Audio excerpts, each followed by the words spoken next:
Bop.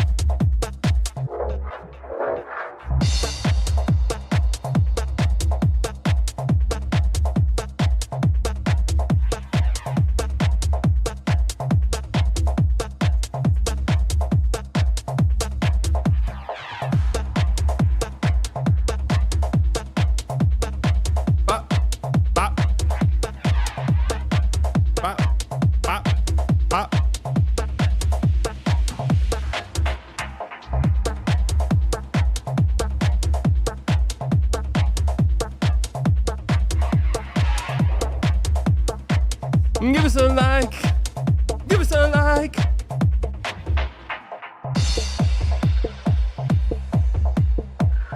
Give us a like. Give us a like. Oh. Oh. Hey. When the industrial sounds tick in, what do you know? You might have a banger on your hands.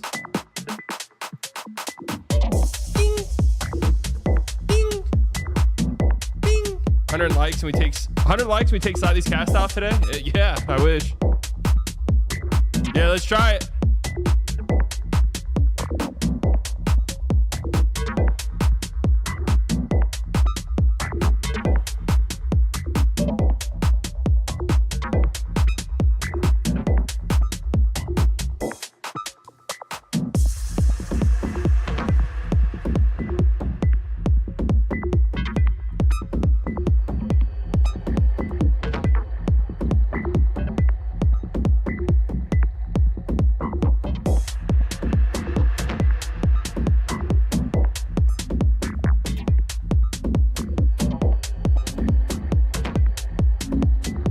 Today's a cause for celebration, ladies and gentlemen.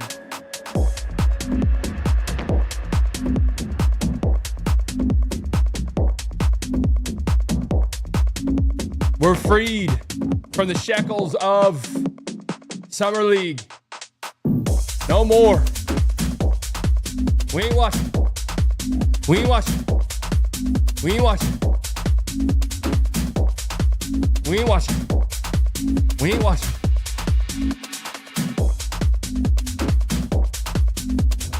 Don't ask. Not watching. Not watching. Don't ask. Not watching. Not watching. Hey, hey. Hey, hey. Not watching. Hey, hey. Not watching. Not watching.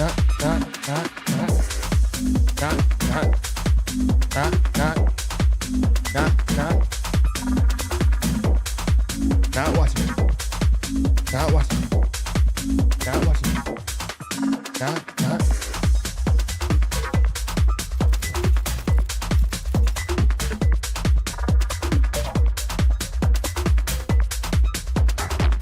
Hello, everybody. You want to know what's crazy? When I go one day without streaming,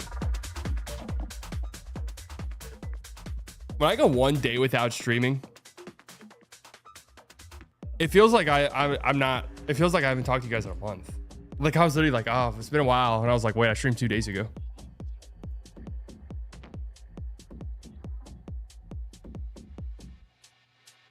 Coop, you guys see? You guys don't get what I'm doing with this jersey. Oh, I should have done the thing kids do. Should I wear my jersey in reverse to have Cooper on the front? Should I do the thing kids do?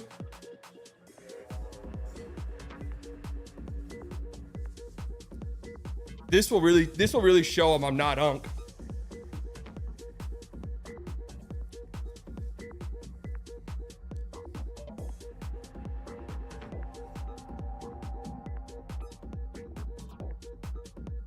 Oh yeah, man. You know, I thought about doing this. So like, I thought about doing this a while ago. So they stole the idea from me.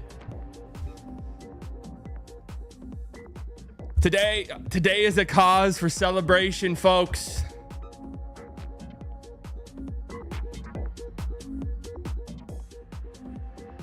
My deep vein thrombosis brother, Victor Wembanyama, has been cleared to play.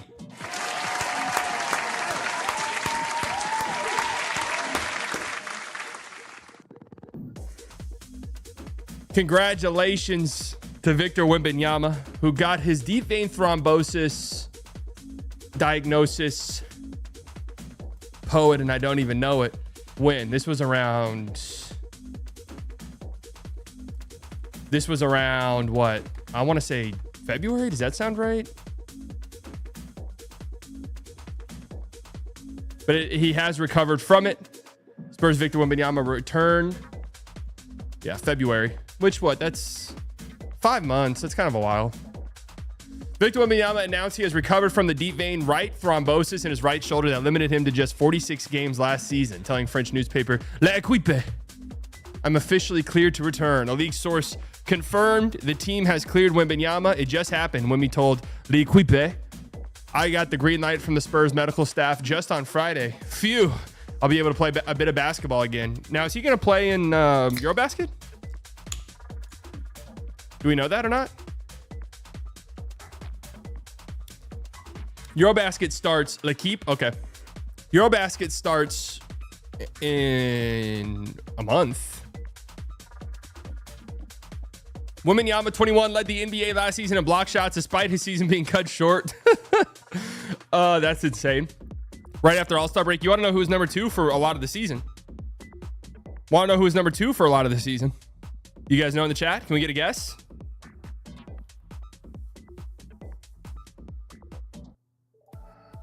Come on. Let's get a guess. Before he got hurt. Big Gaff. That's right. Daniel Gafford. You know, let's turn up the music a little bit more and celebrate for our man, Victor Wembanyama, huh?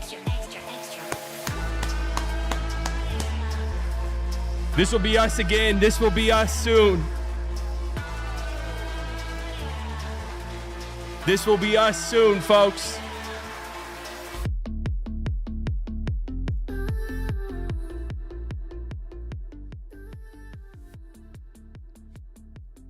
The 23-24 Rookie of the Year, Wembanyama took 304 three-pointers. All right, I don't care about any of this slop. Wembanyama recently returned from training with monks during a 10-day stay at a Shaolin temple in Jingzhou, China. Would love to go to China. That's on my very top of my list of travel destinations. All the top of my list for preferred travel destinations here in the near future are Asian countries.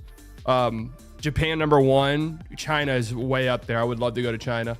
I will. Speaking of Victor Wembanyama, I will be in Paris, France, here in a few months. Wembanyama returned from kung fu training with the monks in China, feeling like the extra work had done him some good. Man, he's gonna be working it. All right, so good for Victor Wembanyama. Deep vein thrombosis, man, it's scary stuff. They've got it's going up. I mean, the amount of it, you've seen it in the NBA so far. You had Dame who had it. You had Victor Wembanyama. Me, of course, for those unaware, I was diagnosed with deep vein thrombosis. It's common, yeah.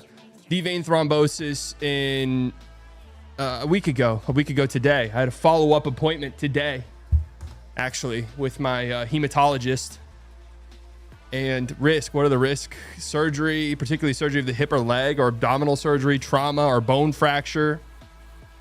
A long period of bed resting. Oh, this is the causes. Yeah, trauma or bone fracture. That's me, man. That's me. That's what happened to me. No, I'm not pregnant. Treatment options: blood thinners, clot busters, filters, support stockings, compression stockings. So this is blood thinners. You know, you get on them. I go today to my hematologist, and I got to ask this. You know, the medical stuff, healthcare. It's a bit of a racket, huh?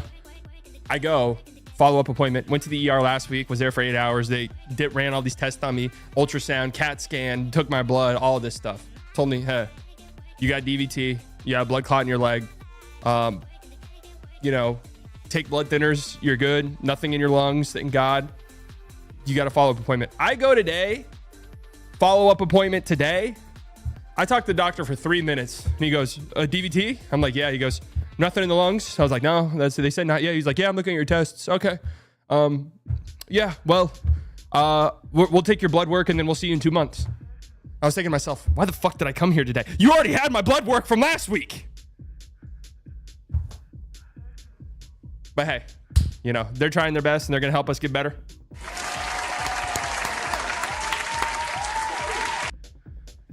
But it's good to see deep vein thrombosis in sports. I mean, this is athletes at risk of deep vein thrombosis. Me, of course. But I mean, I'm trying to see DVT in sports. What's the connection? I mean, what is the connection between sports and dangerous? Here it is. What is deep vein thrombosis, and why do a number of NBA players like Damian Lillard, slightly biased, and Victor Wembanyama have it? Yeah. It's a good question.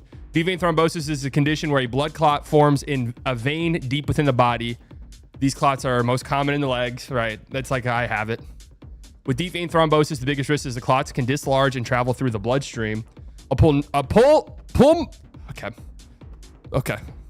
Let's get here. Pulmonary embolism, PE is what they call it. That's what us medical experts call it, is a PE, which is more dangerous, can occur when a clot gets stuck in the lungs and blocks blood flow. So that happens, right? And all of my fellow medical experts can attest to this. That happens and your ass is, you need surgery, like full stop. Like there's no way to operate on that other than surgery, a surgical procedure, because that gets very dangerous. Deep vein thrombosis is most common in people who are older or who don't exercise much. Well, that's clearly not the case in my end, right? Not old. I'm very young, and I was exercising 2 to 3 hours a day before my unfortunate injury took place. So yeah, that ended up being me. A side effect is pain and swelling in the affected area, which is often how the clot is discovered. That's what happened to me. You're right, pain. And I believe that's what happened with Wemby, right? Wemby's was in his shoulders, if I'm correct. And he just kind of had a pain in his shoulder, and they couldn't really figure out what it was. And I think, from what I remember from the reporting, somebody was just like, "Yo, maybe we need to look for a clot." Blood thinners can help treat this condition, but it takes time for the clot to dissolve. Wembanyama will likely miss several months or longer. Other athletes who suffer from similar conditions. Damian Lillard had it in his calf, right? Milwaukee star point guard was diagnosed with deep vein thrombosis in his right calf in March 25. So Dame was back quickly, huh? Wow. March 25. When did Dame return? Dame was only out for a month? Damn. Lillard, 34, was sidelined indefinitely after going on blood thinning medication, would undergo testing regularly. The Bucks said in a statement that doctors said his condition was unlikely to occur again. Lillard himself said that he is expecting to move past this and continue his career. He was initially diagnosed with a calf strain. So that's interesting. Stunning recovery. Well, I don't, the Achilles stuff, I don't think is tied to the calf, to the blood clot, but it is interesting. Like, I going back for a follow-up in 2 months, but if I were getting regular testing, I don't know, they could see like, oh, it's already gone. It's already been cleared. Dame had historically short recovery time. Well, I'm thinking, from what I understand, from what they told me, if you find it early enough and get on blood thinners, that thing could get hammered out quickly. Right. And, it's interesting. He was initially diagnosed with a calf strain. I mean, that's similar to what happened to me. It was just pain in my calf. I wouldn't say it was like bad enough to where I was like, damn, I think I have a calf strain, but it was annoying enough to where I knew something was up. So, interesting. Wemby, Brandon Ingram. Oh, Brandon Ingram was DVT. Like Wembanyama, Ingram was diagnosed with deep vein thrombosis in his right shoulder. Interesting, the shoulder. And missed the rest of the 2018-2019 season. So he didn't miss that much, right? But the condition did not stop Ingram's progression in the league. Yeah. So oh wow. Really? This was before he went to the Lakers? I thought it was more recent than that. So Chris Bosh, yeah, the blood clots for him was scary, right? Second half 2015 season after a blood clot migrated to his lungs. Yeah. That one was scary. So was that one a deep vein thrombosis as well, or was that just a blood clot issue? Like, did he have a clotting issue? Asar Thompson had struggled with blood clots the past year. Thompson, 22, was diagnosed with a blood clot in March 2024, missing 8 months. Yeah, Asar Thompson was out a long time, and his recovery got scary enough to the point that it was like they weren't entirely sure if. I mean, I remember Pistons people at the time were like, dude, he might not play again.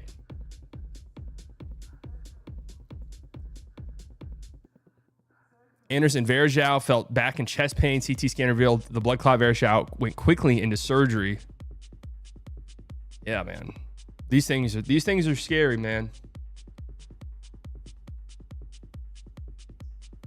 Serena Williams had a PE in 2011. Wow, I did not know that. Blood clots in both lungs. Damn.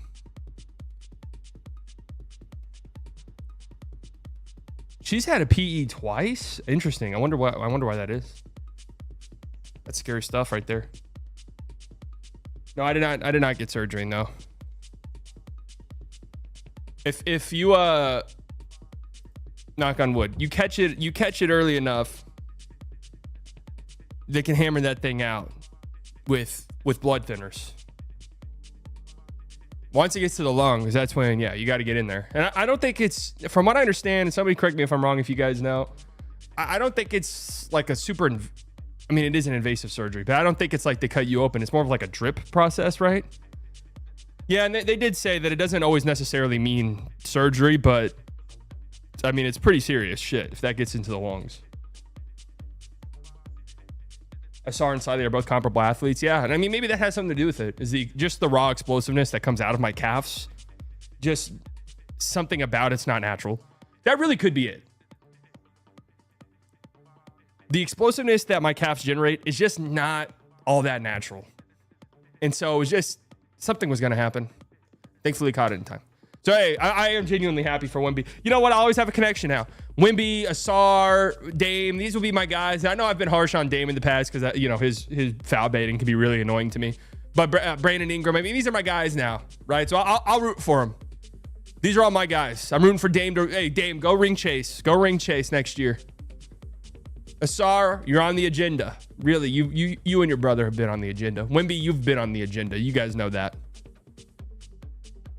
BI, you know what? Fuck it. You're on the agenda. All right?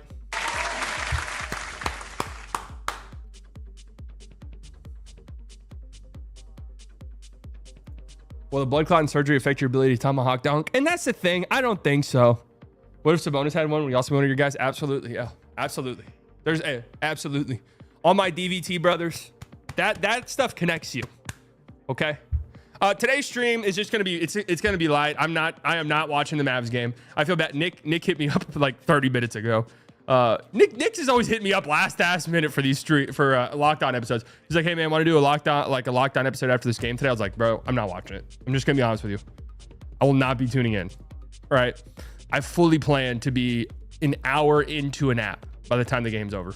Just full stop.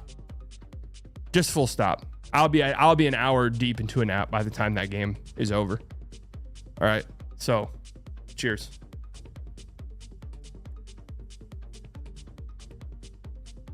Will you start liking Luka if you had a blood clot?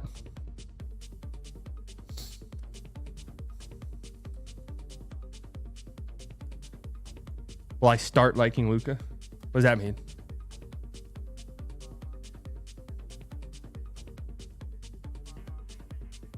Emmanuel Acho has been fired. There you go.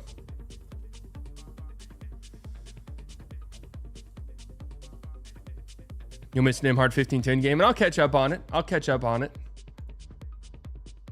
Taylor Rooks is gone too? Oh, wait, was there some big news?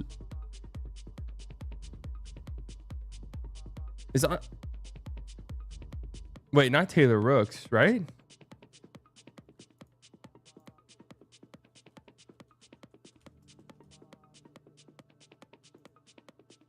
Joy Taylor got her show canceled. Oh, okay. So today we're gonna have a fun. Yeah, we're gonna react to the top 100 list. I also wanted to do just some letterboxed updates. Do you guys care? I want to do some letterboxed updates because I've got some big ones. I'm getting back into the movies. We might do a slightly biased film club, something along those lines. Letterbox updates and do you know the Carton guy served a couple years in the feds back in 2019? Okay. Film club sounds dope. I'm getting there to like, I'm not going to lie to you. There's something about Summer League just, and this is going to sound crazy because let me repost this, man. What a cause for celebration. What a cause for celebration, man. What a cause for celebration. Seriously. All my DVT brothers, man. We stick together. We stick together. Rangers might be back. For real, though. Will you watch Mulholland Drive? That's on my watch list. Absolutely, that's on my watch list. Really, I want to get through most of his filmography, if I'm just being real. Okay, but Summer League points out to me, it's just like, I'm ready for a break almost. Like, whenever I watch Summer League games, I just think to myself, like, I'm ready to just, like, chill and do other shit. Just being honest. Like, sometimes I'm watching and I'm just like, okay.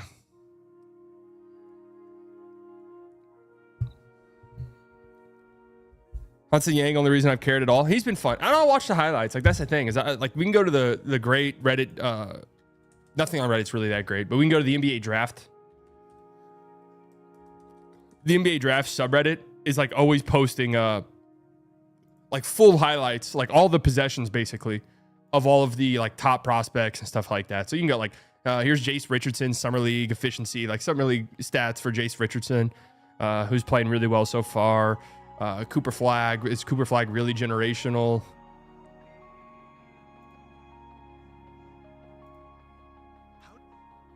Jimmy High Roller? Oh, all right. Now, what's that rule about the internet? Is if something in a title of an article or a video is a question, the answer to the question is no. What's that name of that rule? Damn, bro, 570,000 views in a day? I got to get in on this like video essay format, man. But his editing is unbelievable. He makes good fucking videos, man. I'll never compete. That's just the truth. I was about to say, Jimmy's almost always a yes. He's pretty much he's a positive or a farmer. Like, that's really it. Is he ever like super negative about somebody? He's a positivity farmer.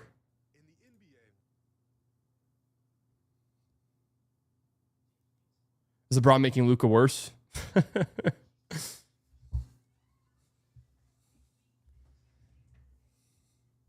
He was about Nico. All right. Well, that's not that. It doesn't go against the grain. How about that? It's a great video, but it doesn't add anything. You already know all the arguments. Well, that's because we're Mavs fans. Like, you got to understand, when we're talking about a video that will probably amass over 1 million views, like, that video is going to reach to people who don't know, who aren't really like that in the know. Like us here in this community, like we know everything there is to fucking know about this subject at this point. So realistically, what could Jimmy High Roller tell us?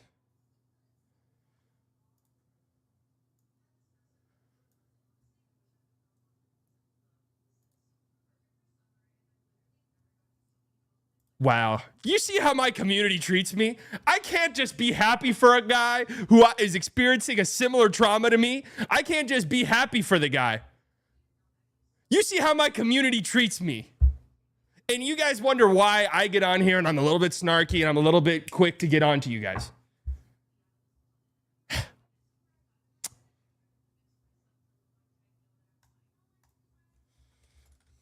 I can't be happy for a fellow DVT brother. This is what my community has come to. You know what's really funny is whenever I like say stuff like this about my community and stuff, and like kind of outsiders see it, and they're always like, you can't demand respect from anybody. And I'm like, no, I'm demanding respect from my fucking shit community. You gotta understand. I gotta treat you guys like the little children you are. I gotta demand respect. That's on Clay's new video with Megan. All right.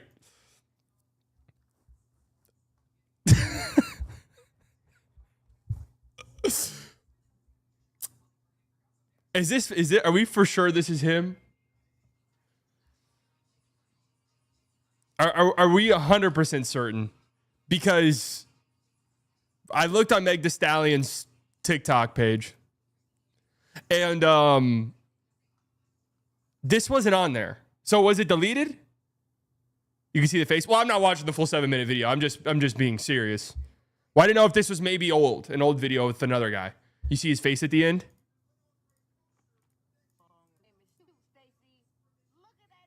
Man, Dallas, Texas we're having a hell of its off season, baby. I'll tell you what, we're having a hell of an off season. Klay's back there. Someone said Klay's back there in the time of his life. Yo, this is hilarious, man. Meg Stallion's like, oh, are you sure I should post this? Klay's like, fucking post it. Post it right now. Where's his face? I mean, this is just, that is hilarious, bro. That's it, stalking IG accounts. This is where we are. I mean, people stalk Megan Thee Stallion's IG account every day. That's nothing new. What are these? What are these toys? That my man got me. So Klay Thompson bought her some, what are those? Labubus. What, I mean, it's a cycle with these type of fucking toys. You have cats. What are those things called? Funky cats. Jelly cats. You had Squishmallows. You know, back in my day, it was Teletubbies. Not Teletubbies. Beanie Babies. You know, back in my day. Oh, okay. I think that's how I Tamagotchi pets. I cannot believe my man got me these Labubus. How are Labubus different? Okay. Let's see what we got. What are they? Meg, I loved your appearance on Love Island this season.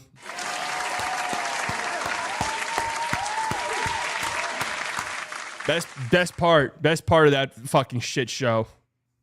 Horrible ass show. Labubus.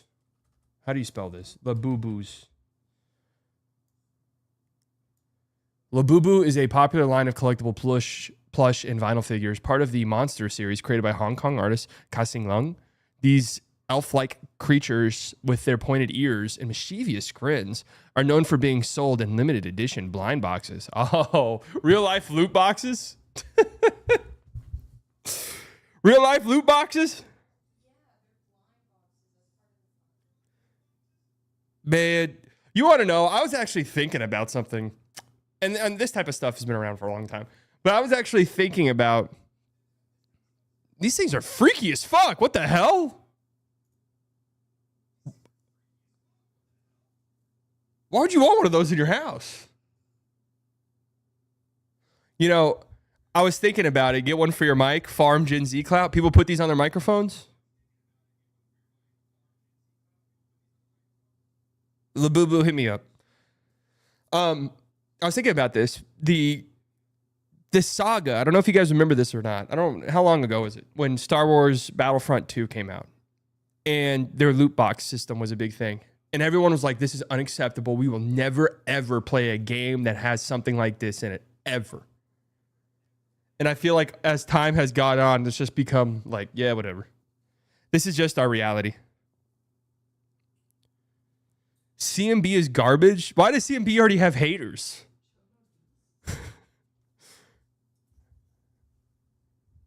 Sally needs to do more for the Gen Z viewers wear the TikTok dances. No, Gen Zers are done with TikTok dances. You know, Gen Zers have a little flair of revolutionary in them. I've noticed that. Here you go. We can do a book club with Gen Zers. This is one that's next for me, Mark Fisher. Capitalist Realism Is There No Alternative? This one is coming up soon. I'm currently reading a public transit book right now. I forgot the name of it off the top of my head, but this one's in your pipeline. This one is just still over here, but I got done with it a while ago. It's an incredibly sad book. Joan Hari, Chasing the Scream, the first and last day of the war on drugs. Wouldn't recommend it. I'm not a fun reader. You are Gen Z, you doormat. People need to rail more against pay-to-win crap from games like Angry Joe does. I think it's already said and done. Now we're getting pay-to-win Labubus.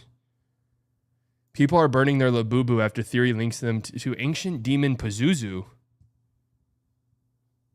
Do not buy Labubus. They are cursed with a demon that almost ruined my life.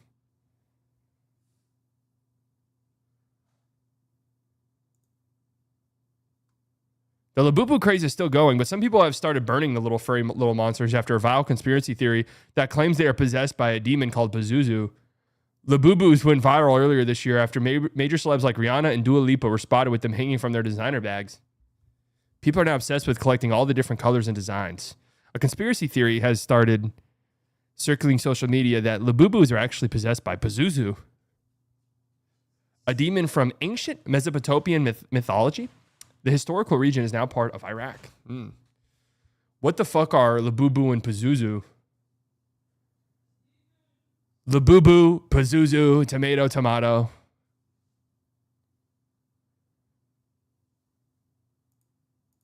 Whoops. I'm just clicking shit. They are cursed with a demon that almost ruined my life.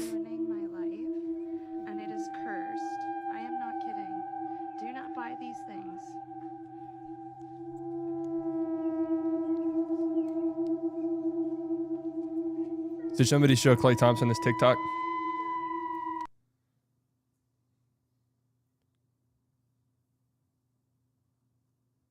Are we sure Klay Thompson knew about this?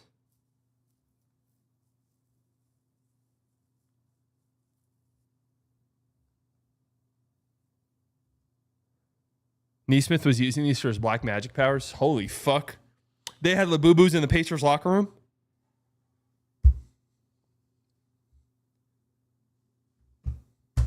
Jesus Christ. How deep does this go?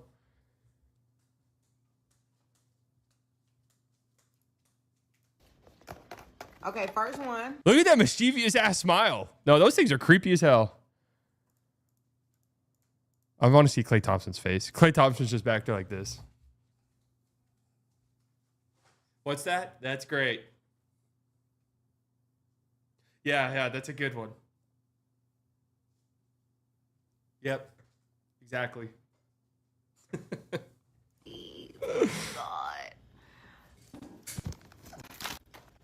One of my God bought me favorite color. These things are. This house. Oh my God. Okay. Those are Pazuzu. We're out on the boo-boos. Guys, the Slightly Biased community is anti-Labubu from here on out. All right. Everyone make that. Hey, everyone write that down.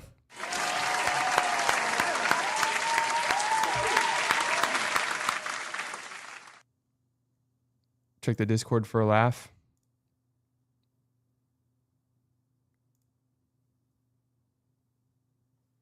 Buddy Hield said he was a little disappointed visiting the Colosseum in Rome. Gladiator. I watched Gladiator and I thought Maximus was a real warrior. I'm going to the Colosseum yelling, Maximus! And my tour guide was like, he's not real. Buddy Hield thought Gladiator was a documentary.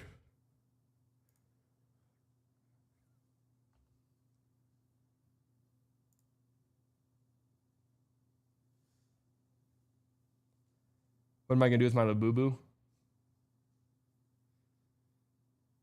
You have a fake? Oh, dude, if you have a fake Labubu, God knows what's going on in your house.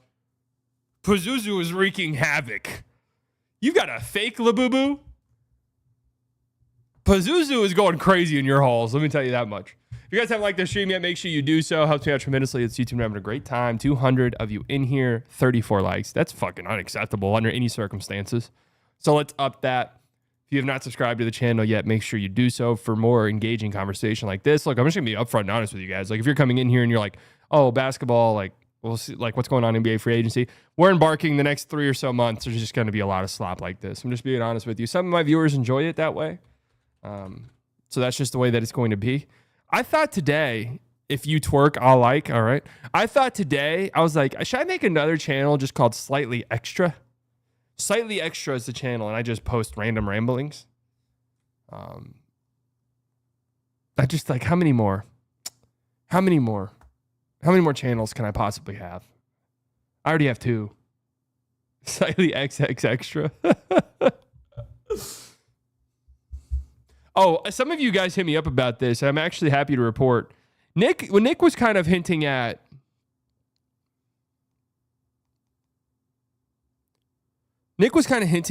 a week ago, maybe it was 2 weeks ago, me, him, and Isaac did like a full hour-long pod. And people really liked it. I think Nick wants to do more of those. So we're doing another one of those this week.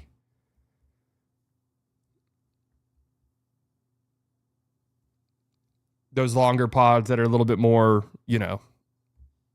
just more general. Yeah, I know. It's good. It's good stuff. I know. There's a lot of value in the 30-minute, quick hitting. Hey, here's what happened yesterday. Here's what you need to know. There's really a lot of value in that. The amount of people who come up to me at like Mavs games or grocery stores, believe it or not, or like live shows, and they're just like, yeah, I don't watch most games. I just listen to Locked On. It's kind of a staggering amount. Can you FaceTime Nick to see what he's doing in Vegas? I think he's back.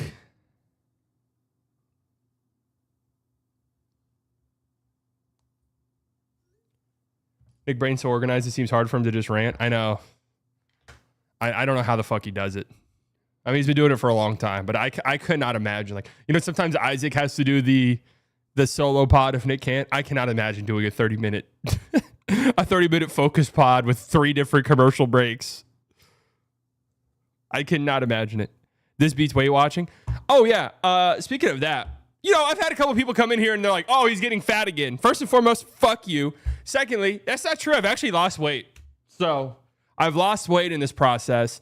Now, the unfortunate news, though, is, I've lost a ton of muscle. So you're just going to have to grind back. Maybe we'll do some grinding content. We won't.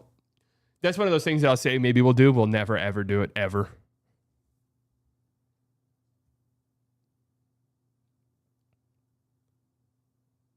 When I tore a foot ligament, I also lost weight. Yeah, I mean, I'm just not, you lose muscle. Muscle's so heavy. Have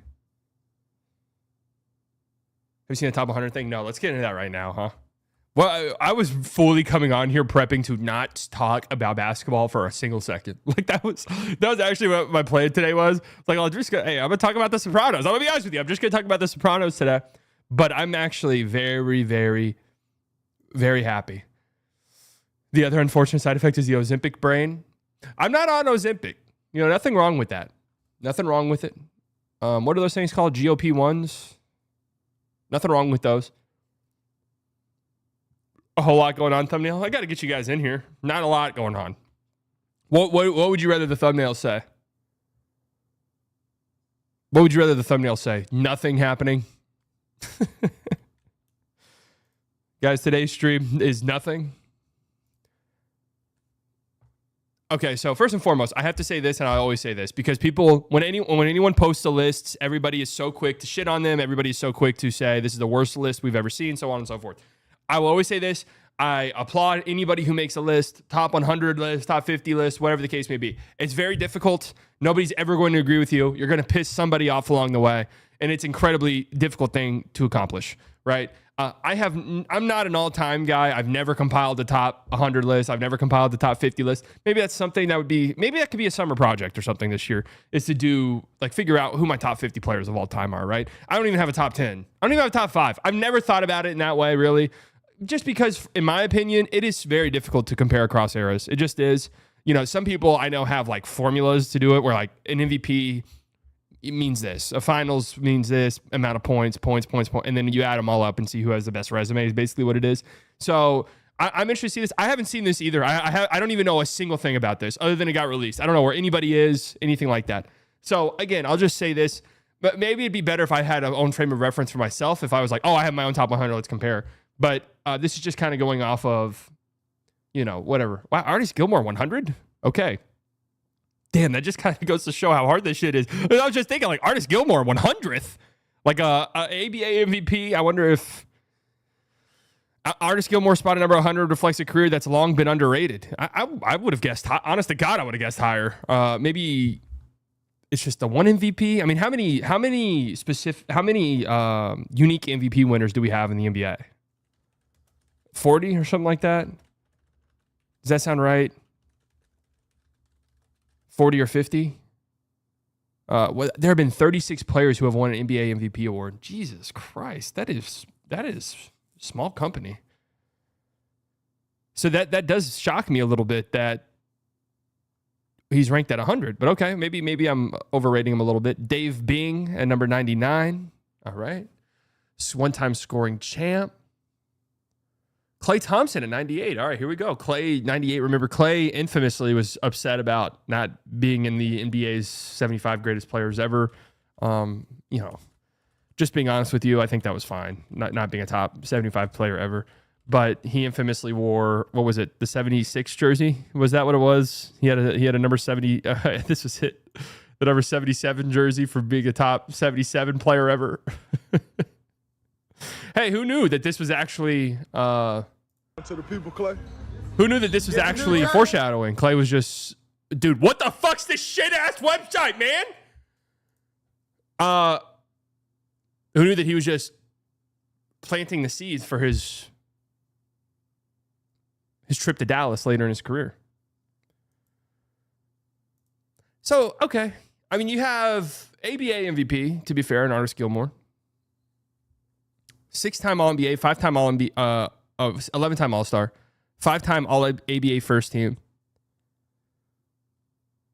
Klay, 4-time champ, 2-time All-NBA, 5-time All-Star.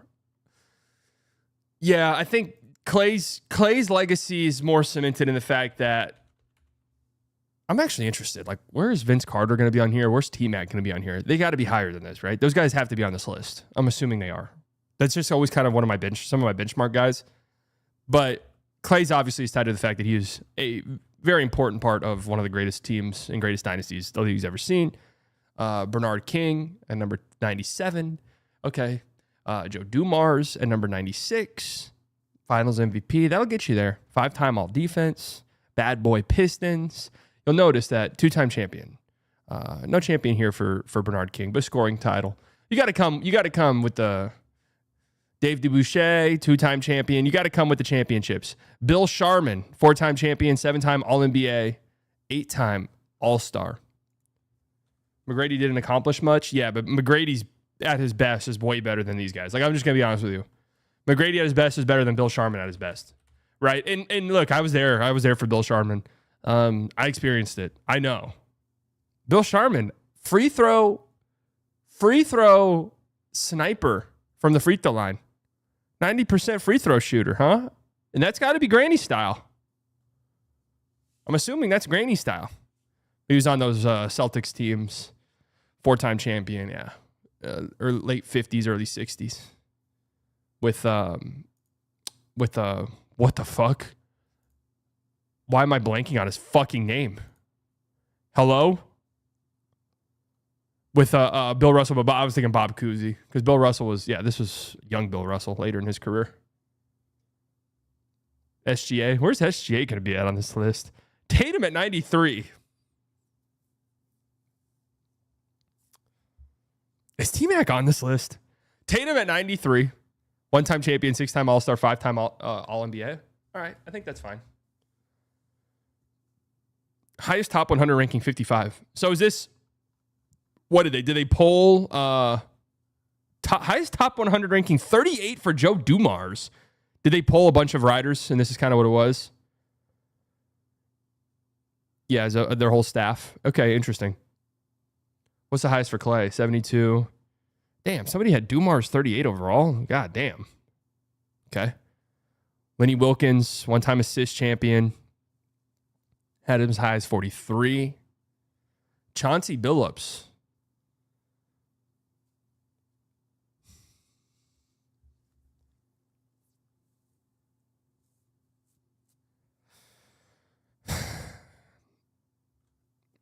Chauncey ahead of Tatum. Let's talk about it. Because I'm not totally sure about that. Just going to be honest with you. Now, and I get the whole... I get the... he played 17 years. I understand all that. I think Tatum's been, solidified as a top 5 player for how many years in a row? How many years in a row has Tatum been considered top 5 player? I mean, first team All-NBA. How many times? Do they have that listed on his? 3? I mean, I do think Tatum at his best is better than Chauncey, for sure. Obviously, Chauncey does have that Finals MVP in 04, of course. But it's hard. It's hard to rank these guys who are like 26, 27 years old. So I get that. Chris Webber at 90, okay. Now, was Chris Webber on the top 75? No, he was way too young, right? Or was he in the top 75? He wasn't. He was one of like the snubs, right? That's right. I remember that now. Okay. Okay.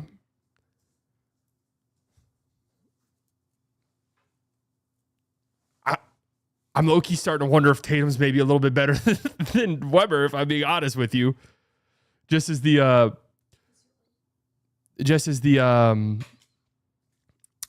like peak goes. Earl Monroe, Earl the Pearl, one-time champion, rookie of the year, 4-time All-Star, one-time All-NBA. 4-time All-Star, one-time All-NBA selection. Again, this is when it gets to, none of us were alive to watch this guy. Let's just be honest.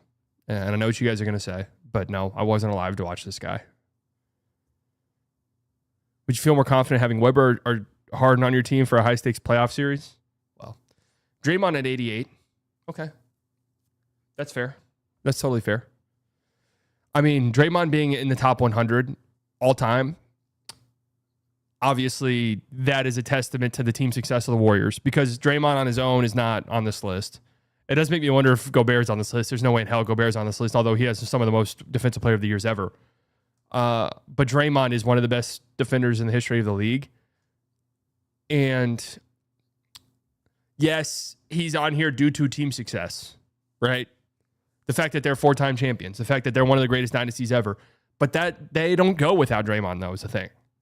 So I actually am okay with this. I actually am okay with this placement, to be totally honest with you. Ahead of guys like Tatum, which obviously Tatum pound for pound is better than Draymond. If you're starting a team tomorrow, prime Draymond or prime Tatum, you're taking prime Tatum because he fits the bill as a number one, right? If you're starting a team tomorrow, prime Chris Webber or prime Draymond, oh, that one actually could be kind of interesting. But you're probably going Chris Webber, right? Like, just to have the offensive guy and the number one offensive guy. Like Joe Dumars would even be kind of interesting. Draymond's at a fair spot with his accolades. Yeah, and he's widely considered the best defender of his whole entire generation. Like, if you were to say who's the best defensive player of the 2010s, pretty much everyone would say Draymond. So I don't have a problem with that. Alonzo Mourning at 87.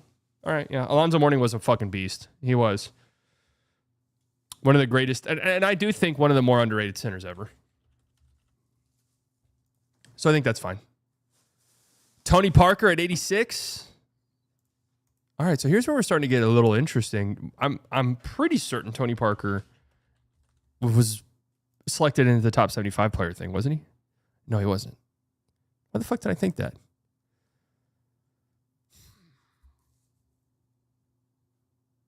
Okay, yeah. Okay. I was just kind of thinking, again, the Tatum versus Tony Parker thing, but 18 years in the league. You know, that's what it is. I take Draymond over Tatum. You can find offense.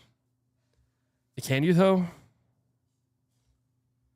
Tatum was the best player in the 24 Celtics. Just because you don't win finals MVP doesn't mean you weren't. Yeah, I agree with you. Remember his Hornets stint? I do remember his Hornets stint, yes. Sam Jones. Yeah, I mean, it's going to be a lot of these early Celtics players all throughout this list. Adrian Dantley, absolute fucking bucket getter. Yep. 2-time scoring champ. Jimmy Butler, 83. Okay. Interesting. 6-time All-Star, 5-time All-NBA, 5-time All-Defense, 1-time steal champ.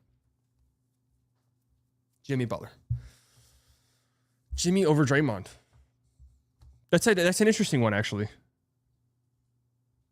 That's kind of an interesting conversation. Jimmy versus Draymond. Jimmy dragged 2 teams to the finals. Obviously a much better offensive player than Draymond, but still a great defensive player. Butler too high. I actually don't mind having Jimmy over Tatum, just because I do think there were times where Jimmy was like knocking on being a top 5 player in the league, for sure. Chauncey Billups greater than Jimmy. Yeah, I mean, you do have like Jimmy's. This is an interesting one because you don't have a finals, you don't have a championship, you don't have a finals MVP, but you do have 2 trips to the finals on teams that really, I would say, had next to no business making the finals. Draymond as a team, Jimmy as a solo player. Butler played longer, that's why it's fine. Yeah, I mean, I actually don't really mind this one. I do kind of feel like Jimmy's going to have an underrated career when it's all said and done. Like, I think as time goes on, I think he'll be underrated because of the fact that he was injured so much later in his career. I mean, just really throughout his career. I'm looking at his game logs right now, and he missed time like a lot throughout his career. And just kind of the weird hopping from team to team to team. Like, is there going to be a fan base that proudly claims Jimmy? Maybe Miami when it's all said and done. Like, maybe once all the dust settles and Jimmy's done and retired, maybe the Heat fans will be like, yeah. But I've seen Heat fans who still aren't over LeBron. And LeBron got them 2 rings. So I don't know. How many first teams does Jimmy have? Has Jimmy made a first team All-NBA? He's had to have made one, right?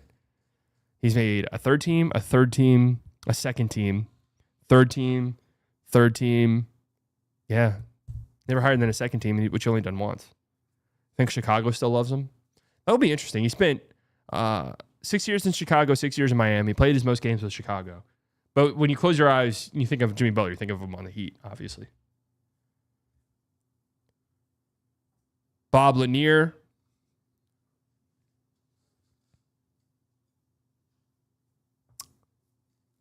Huh.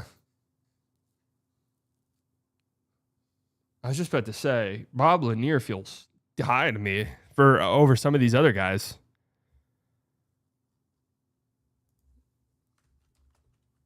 For somebody who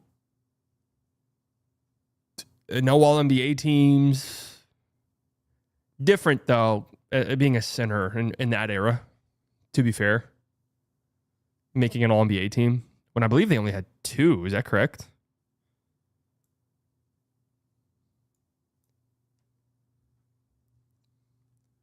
Dikembe Mutombo, 81. Oh, this makes me think. This actually makes me think Gobert could be on here. 4-time Defensive Player of the Year. Okay. I have to ask the question. If Dikembe is on here, doesn't Gobert have to be on here?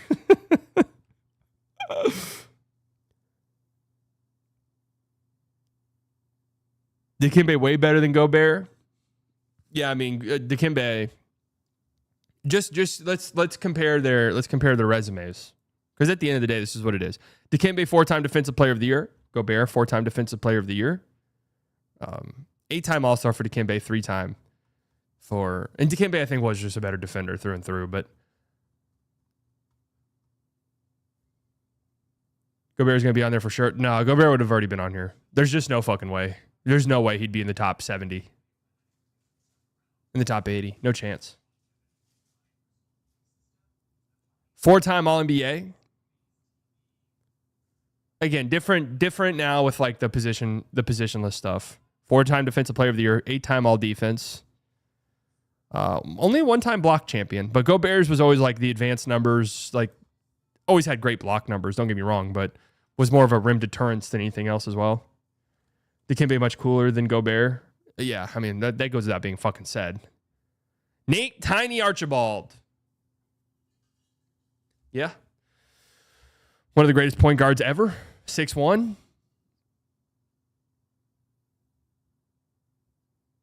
That feels fine. Champion. Yeah.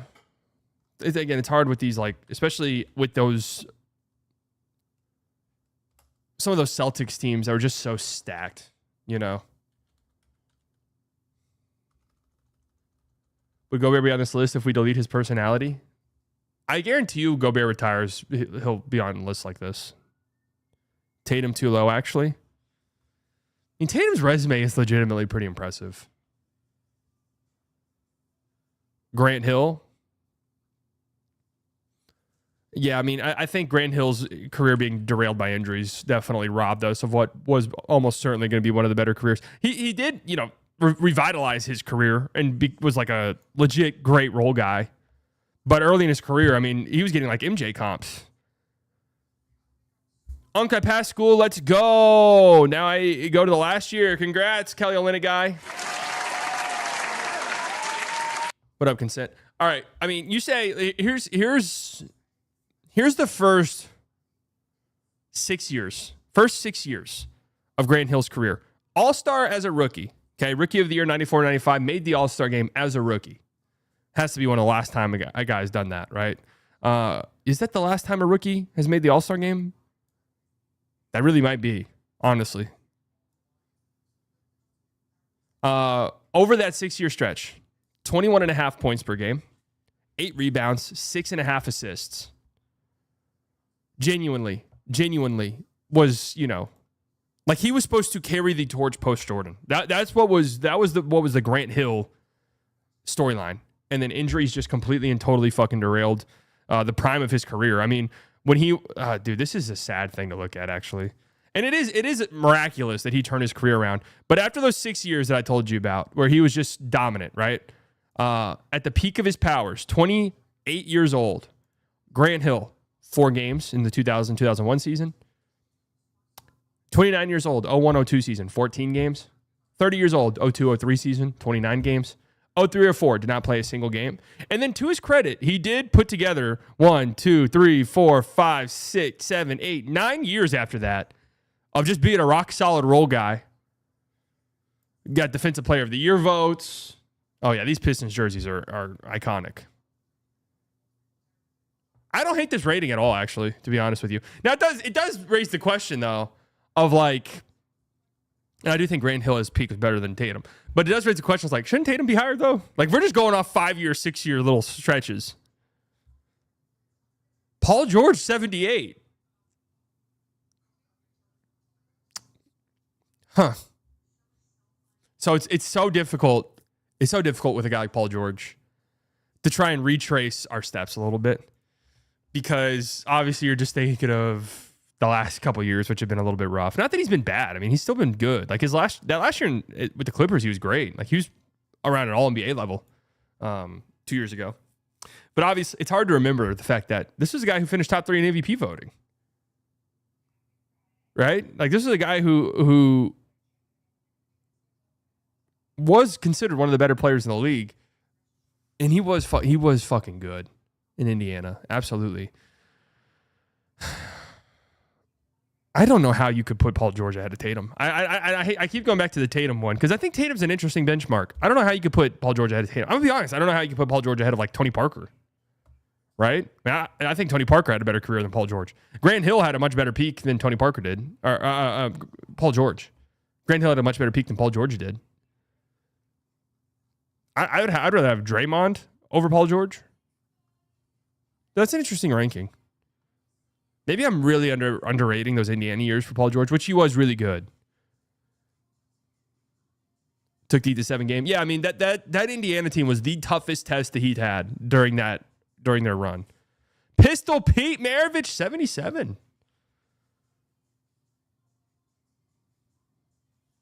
Okay. NCAA all-time leading scorer. Yeah. Pistol Pete. And every now and then there'll be like a tweet that'll be like a Pistol Pete highlight reel. And it is fun to watch. I got to be honest with you. Paul George greater than all the other guys you mentioned. Alex English, bucket getter. I used to have an Alex English I used to have this exact jersey without an Alex English jersey back in the day. Did I know much about him whenever I got the jersey? Fuck no. But it was a sick-ass jersey. They don't make jerseys like this anymore, folks. They just don't do it. They got 5280 all over their jerseys now. That's all it is. 5280. We don't give a shit. We know how many. We know. We know you're the Mile High City. We understand. Thank you for reminding us every second of the day. Okay? We want this. We want the mountain range with the skyline. That's all we want. Who is better, pre-injury Pacers Paul George or pre-injury Grant Hill? I would have to say pre-injury Grant Hill, probably, right? Manu at 75.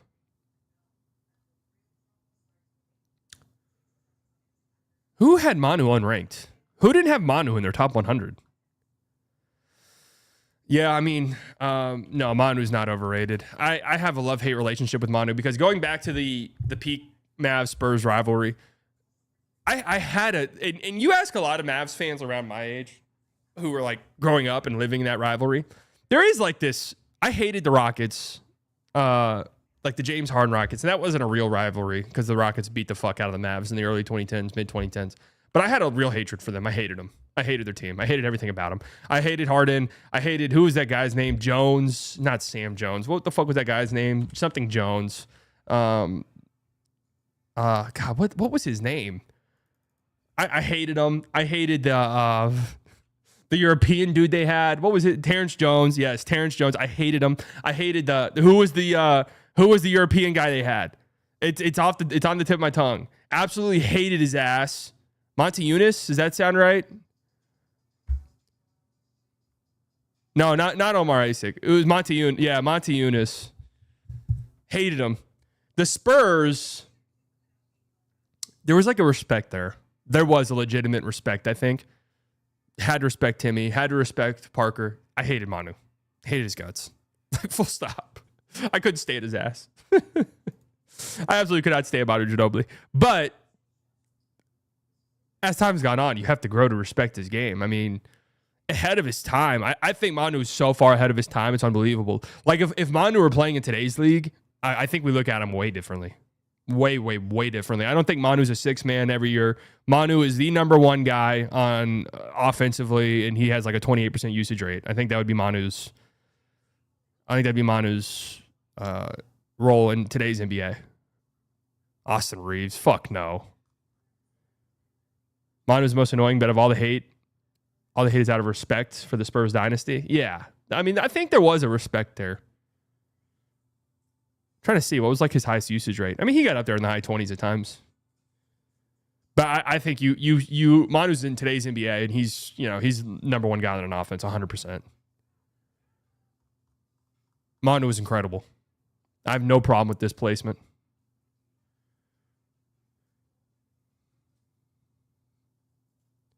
Making all NBA teams as a six-man.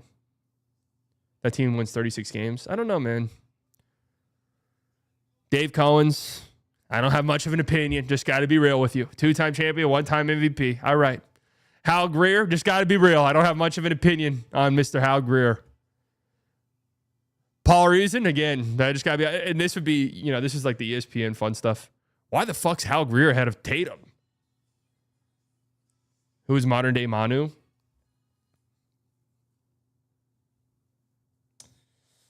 Is there one? Reeves? No. Reeves does not have the athleticism that Manu had.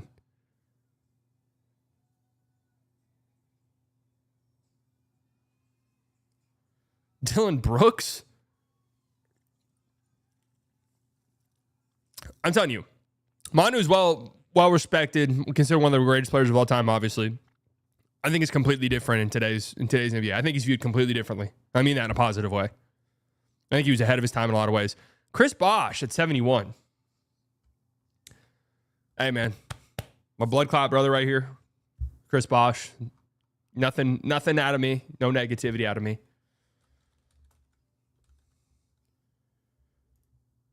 It's a bigger, better Reeves. Cade's actually kind of an interesting shout.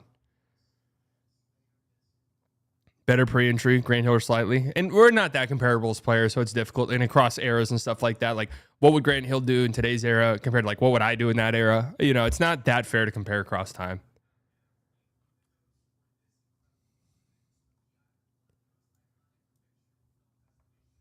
Blood clot brother, are we serious? We are serious, unfortunately.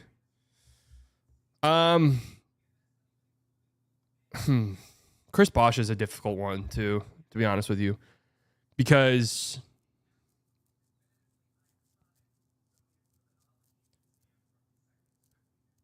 it's difficult to view him. I think he still had a lot of. I still think he had a few really solid years left in him. Obviously, I mean, his last year he was 31 years old. So, no, I think Bosh has to be on the list for sure. I don't really have much of a problem with this placement. I mean, he was one of the best players in the league when he was in Toronto. Great role player with the Heat. And then after LeBron left and Wade was on the decline, stepped in and became a really good player as kind of their lead guy for a bit. But no, Bosh is not better than AD all time. Absolutely not.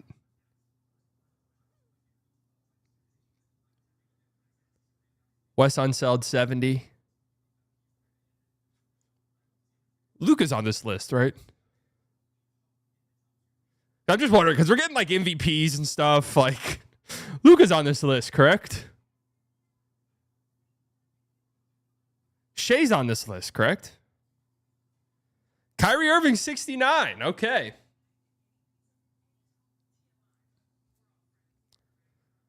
Yeah, this feels fair to me around here for Kyrie. Just one of the most talented offensive players in the history of the league. Now, can I say something?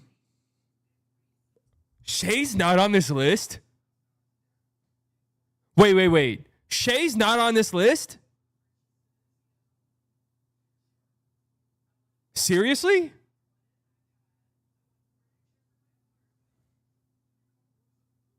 Wow.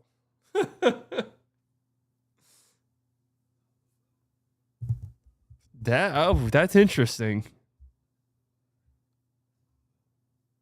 I mean, I disagree. I don't know how you could not have Shai on this list. Slight peak has kind of been the last 3 years. I mean, you've got an MVP and a Finals MVP. Like that immediately puts him over Paul George to me. Like, I don't really get it. Is Derrick Rose on this list? I'd have Shai above Tatum for sure.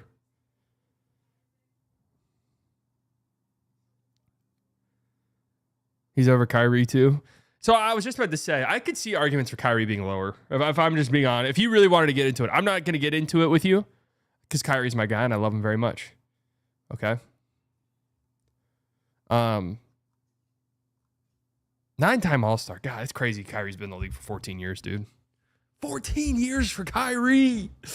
Oh, that's just insane to think about, man. I still remember him with those baggy-ass shorts of the Cavs. Him and who was Brandon Jennings? Was it Brandon Jennings or Brandon Knight?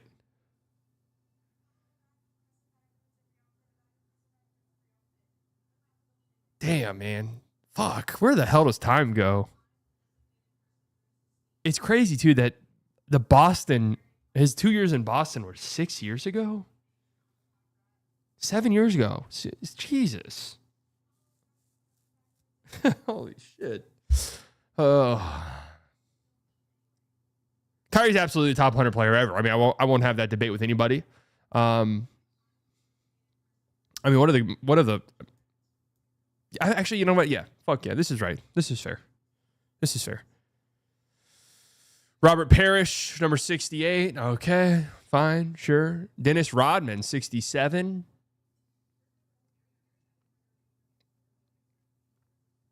Okay. All right.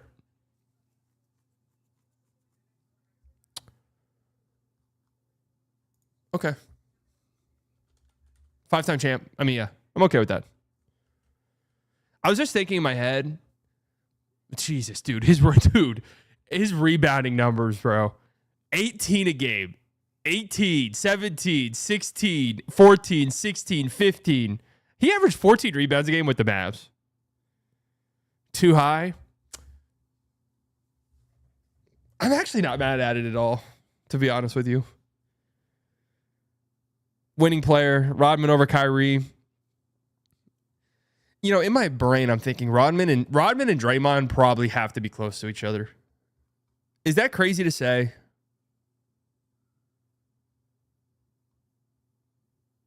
Is that like kind of blasphemous to say?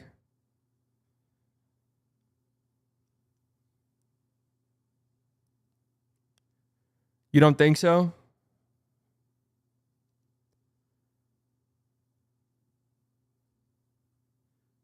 Embiid at 66. So Embiid at his absolute peak is, I think, a top 30 player in the history of the league. Full stop. Like, Embiid being one spot ahead of Rodman is a little bit insane to me.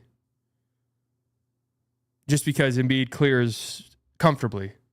But, of course, you have no playoff resume at all, really, to speak of, and then just derailed by injuries.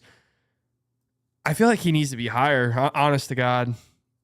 I think Embiid needs to be higher.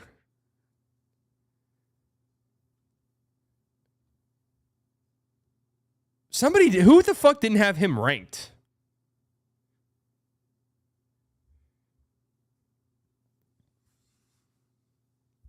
Yeah, I mean, he's missed. I think he has missed over half the games of his career. Vince Carter at 65. All right. I was actually starting to think. I was like, is Vince Carter on this list? 65. Okay.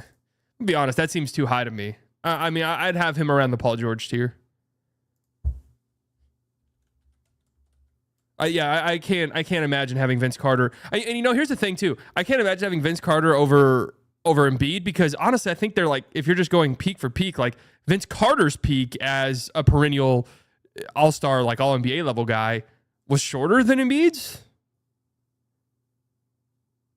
I'm happy Vince Carter's on here and I wanted him to be on here because Vince Carter, when he came into the league, those years with Toronto and then early New Jersey years, he was incredible. Paul up to $2. They ranked Vince Carter at his age when he retired. Yeah. He's living off his dunk highlights. I mean, what could possibly be the argument for Vince Carter over Embiid? There is none.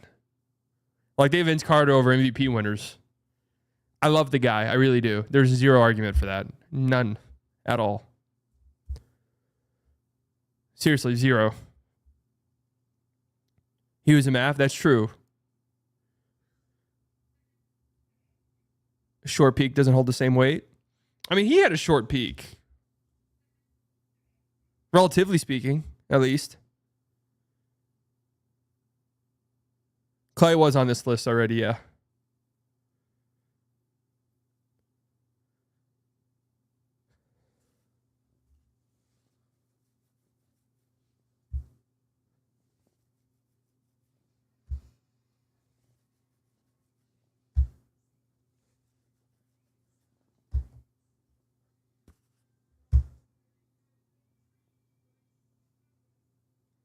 You're gonna have to explain Dame over Embiid to me like a child.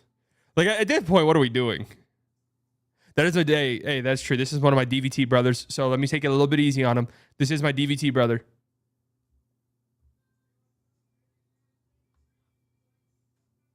Taking Kyrie over Dame any day of the week. Look, I think Damian Lillard at his peak, and I'm not only saying this because we're DVT brothers, but Damian Lillard at his peak, I think it's going to be one of those peaks that I think kind of gets lost over time. Because it was overshadowed by Steph. It was overshadowed by Harden. But I think he was clear-cut the third best guard in the league over that stretch. And I do think there's probably like different points in time over the course of NBA history. If you drop Dame Lillard and he's the best guard in the league. And he does have those aura. But again, yeah, like, I mean, to have Dame 64, like not just like 80, to have Dame 64 ahead of like MVP award winners. To have Dame at 64 and not have Shea on here at all.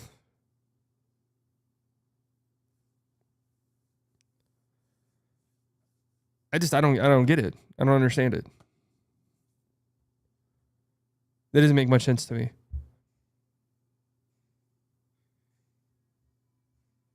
Interesting question. A must-win playoff game. Who do you want, Dame or Harden?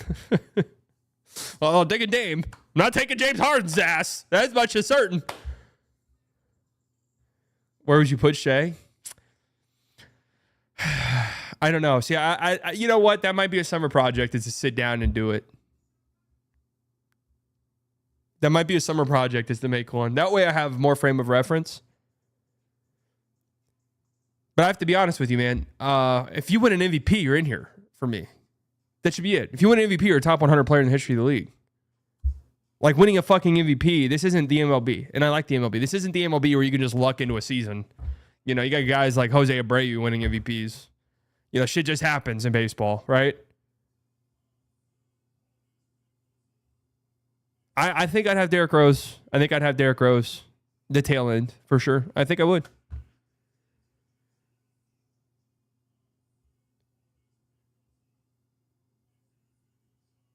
You know? I wonder if they like started this list before the end of the season. That would make some sense to me. Could that be it, maybe? Oh, AI is for sure on this list. AI would be higher, way higher than this. Big game James Worthy. I mean, one of the greatest postseason performers ever. So, okay. Oh, you're shitting me. Why does it do this? Why does it reload us to the top?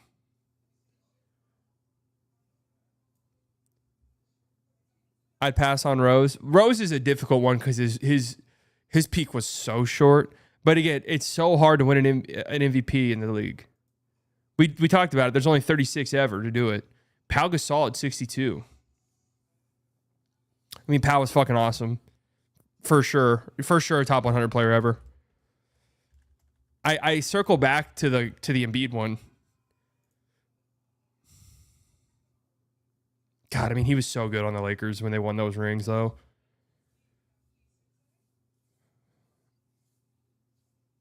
Yeah, I saw someone rated James Worthy at 28.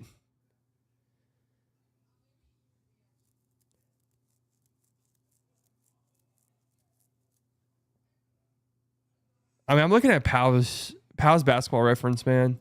That guy was just good forever. Made the All-Star game at 35.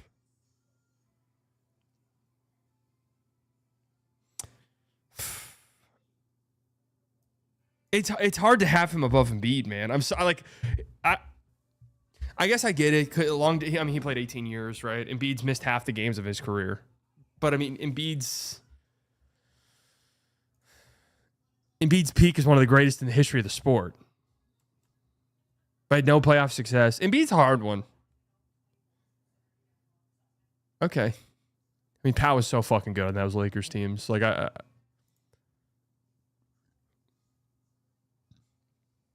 Bob McAdoo.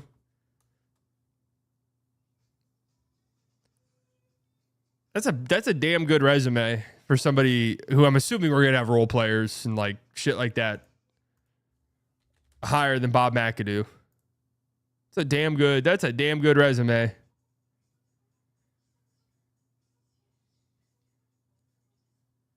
Who the fuck had Bob McAdoo unranked?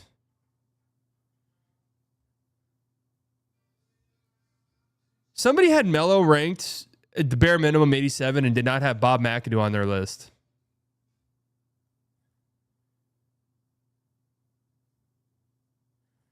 Melo at 60. I mean, one of the most prolific scorers in the history of the league. He was going to be this high. Now, I'm going to circle back to like, but who would you rather have on your team? Melo or too low for a top 10 scorer of all time? No, this feels about right. Who would you rather have on your team? Melo or Embiid? Who would you rather have on your team? Who'd you rather have on your team? Melo or Pau Gasol? Here's a question for those of you who are like, who grew up and were watching basketball over around this time. Pau or Melo? Or Shea? I get not having Shea above. I would get like, I get what voters would be saying. NFL top 100 player 2025. Dak Prescott number 79. What's wrong with that? Feels fine to me.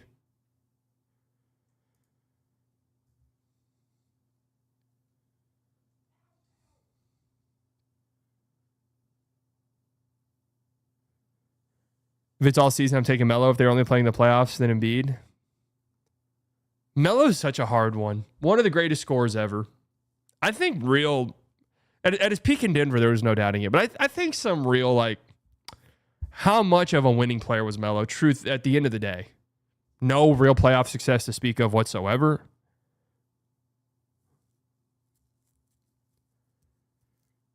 Was on some pretty shitty Knicks teams, to be fair. I mean, he's, without a shadow of a doubt, top 100 player. Without a shadow of a doubt, top 75 player ever. I mean, you're talking about a top 10 scorer in the history of the league. T-Mac at 59. This makes my heart happy, actually. This makes my heart happy. I mean, similar things. Next to no playoff success at all to speak of. T-Mac never even won a first-round series, did he? But at the peak of his powers, one of the greatest players in the league. One of the best players in the entire NBA. Those Orlando years and early Houston years. T-Mac in the playoffs is gross, though. I mean, those teams were pretty bad. He was a shot chucker, but I mean, he had some like decent showings. In Orlando, 3 years in Orlando, he averaged 32 points a game in the playoffs.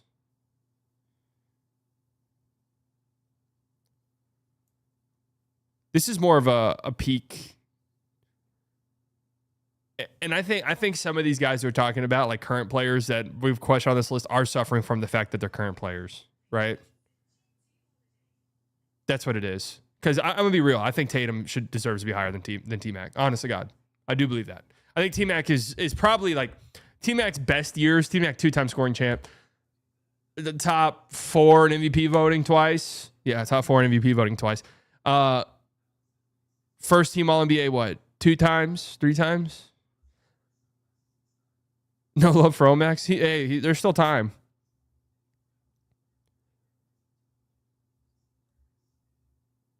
I think Tatum should be high. I mean, honest to God, I do. What is it? 5-time first team All NBA for Tatum? 5-time or 4-time? Willis Reed at number 58.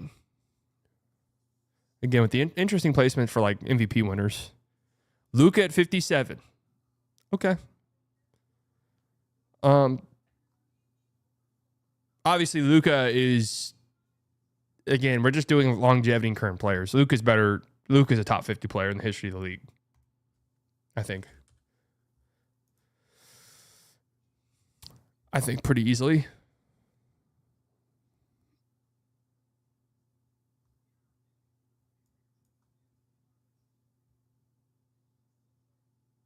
Luka's top 75 at best, in my opinion.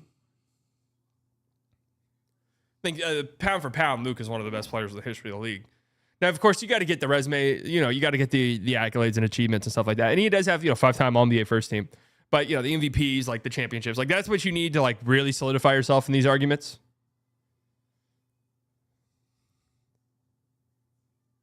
Is this about real skill or accolades? I mean, all-time lists have to be about accolades at the end of the day. They just have to be. Pound for pound. True. Pound for pound, Luka's way up there.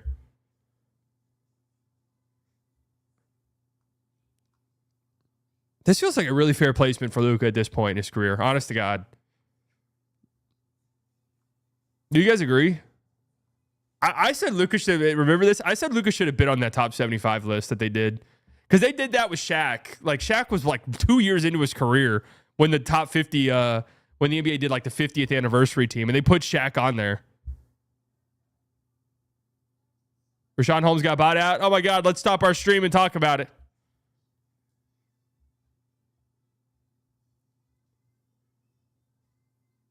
Dolph Shays. I mean, let's be real. Luka's a better player than Dolph Shays, but this just boils down to longevity and being in the league a long time. Bill Walton at 55 feels low. I mean, this is like similar to like the Embiid thing. Bill Walton is like the 80s version of Embiid in some ways. He won championships and was winning playoff series and shit. But in terms of just like being hurt all the time,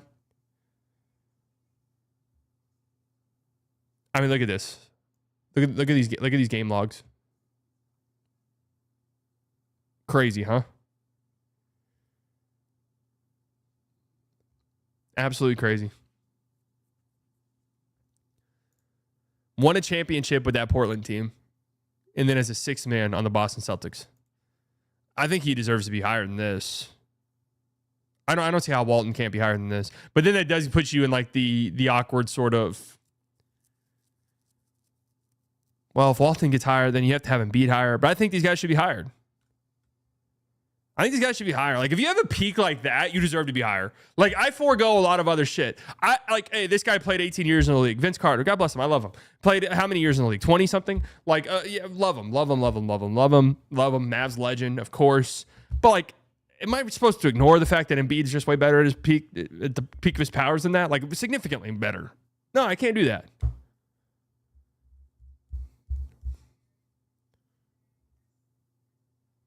Reggie Miller at 54. No way.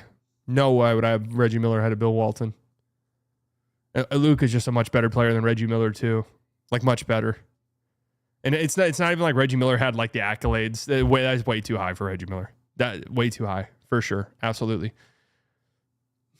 Gary Payton. Okay. Champion on the Heat. Defensive player of the year. Yeah. Again, you have the longevity and stuff like that. I'd have Reggie Miller in the 80s or something. I'm just being a dead ass honest. Yeah, I mean, Gary Payton, staple of the 90s. Dwight Howard at 52. I feel like I think Dwight's going to go down in history as one of those guys too that like his best years sort of get forgotten about a little bit. I think that's the unfortunate career path he's probably going down. But this feels fine for Dwight Howard. Wait, have they stopped doing the peak? What was his highest vote? I was actually interested to see what his highest voting was.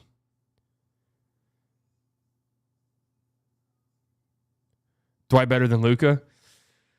I got to be honest with you. If you're just going resume wise right now, I don't think that's that crazy. Yeah, Dwight getting left off the top 75 list was a travesty. Absolutely.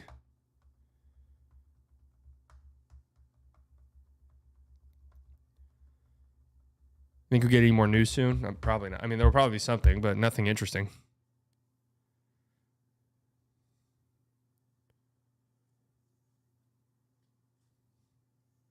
Who are you drafting first? I mean, I think I'd take Luke over Dwight, especially in today's NBA. I'd take Luke over Dwight. But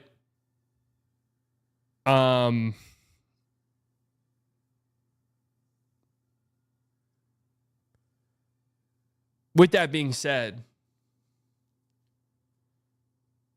when I was mentioning, like, if we're comparing, what were the comparisons? Embiid to like Vince Carter. Like they're those two, the peak of those two are so far away from each other. We're like peak Dwight Howard and peak Luka are not that far away from each other. You know, just not. Like Dwight won Defensive Player of the Year 3 years in a row. Right? Dwight finished second in MVP voting. I mean, like, he's one of the best players in the league. Ray Allen, this is a great placement for Ray Allen. And he's another one of these guys. He's another one of these guys where I think one game aura farming. I think the years of him being a role guy will sort of cloud just how fucking good he was in Milwaukee and Seattle. And then the fact that he had years where he was like number one guy offensively and one of the best players in the league to being one of, if not maybe the best role guy in the league in Boston, and then being like just a rock solid 3-and-D guy with the Heat. This is way too high. I like that he's over Reggie Miller. How about that? I like that he's over Reggie Miller. Dame, see, that's a good one. Yeah, Dame at his peak is better. But does Dame have one of the most iconic shots ever? Dame does have a slew of iconic shots, but Dominique Wilkins at 50? Straight up, that feels low. Off the rip, that feels a little tiny bit low. But okay. I mean, it kind of feels like we're reaching the point where you almost have to have titles now, huh? Like if we're getting into the top 50, we got to be talking about titles, guys.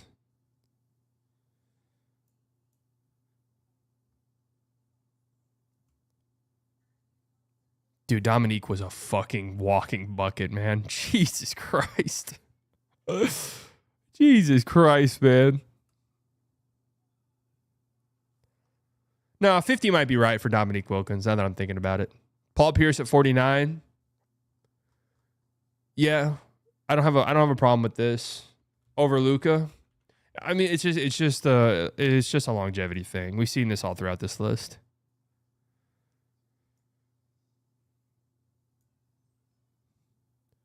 Paul Pierce over Luka again. Longevity. Pierce has the finals MVP. That is what it is. Luka is obviously better than Paul Pierce. Luka will get there? Yeah, Luka will get there. And to be fair, they've been consistent with that all throughout this list. I'm willing to bet almost anything Luka is the highest rated current player without like an MVP or a championship on this list. I'd be willing to bet almost anything. Russell Westbrook, MVP, 48. How do we think Russ is going to be remembered? I think so. Russ during the MVP year and during those years with the Thunder had so much aura that I think that's what we will remember him for, despite the fact that the twilight of his career, which has been long, like the last 6 years of his career has been rough. Last 7 years not great for his legacy. I know, but I feel like he had so much goodwill from those years that I think people will look back fondly at his career. I mean, first guy in 60 years to average a triple-double in a season? He did it 3 years in a row. That's actually crazy. It's crazy he averaged a triple-double with the Wizards. That's crazy he averaged a triple-double with the Wizards.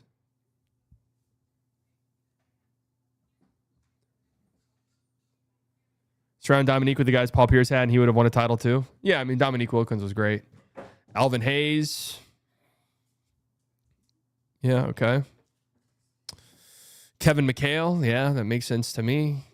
Again, you're starting to get to these, like, now you're going to have to have a championship or an MVP on your resume at this point in time. And be like a real factor in your championship team, like Kevin McHale. Anthony Davis. Oh, all right. AD at 45. I think that's fine. I think this is a fair rating. I mean, Anthony Davis, always been a guy who's dealt with injuries and stuff, but he spent a solid 10 years being a top 4 or 5 player in the league, right? AD over Embiid? Yeah, I think for sure. I think, so obviously Embiid, best of Embiid is better than AD, but it's not like AD is just some scrub guy, you know? AD's had years where he's been the second best player in the league and was fucking awesome the year that they won the finals. Like, was incredible in that postseason and won a ring. AD over Russ? No, I think I'd put AD over Russ as well. Also, too, because, and you know, Russ came into the league earlier and is older, but you can't ignore Russ's last 6-7 years of his career just being inefficient and by most advanced metrics, like losing player compared to AD, who still is top 10, top 15 player in the league. Yeah, and AD might have been the best player in the world in 2020. That's for sure. That's definitely a stance that would make some sense. And yeah, and I said Draymond. If you ask anybody who is the best defender of like the 2010s, people would say Draymond, but AD would be maybe second. And no defensive player of the years over that stretch really is a travesty, but it is what it is. Look how condensed his rankings are. Highest 36, lowest 58. That's got to be the most condensed one we've seen.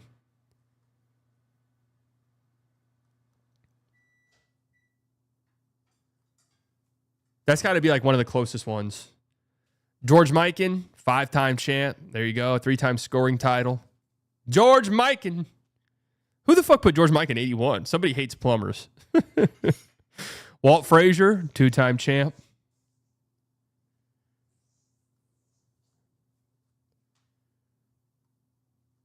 I mean, this just goes to show how unbelievable the NBA talent is. George Gervin. Okay, so I said at this point in time, we got to have MVPs or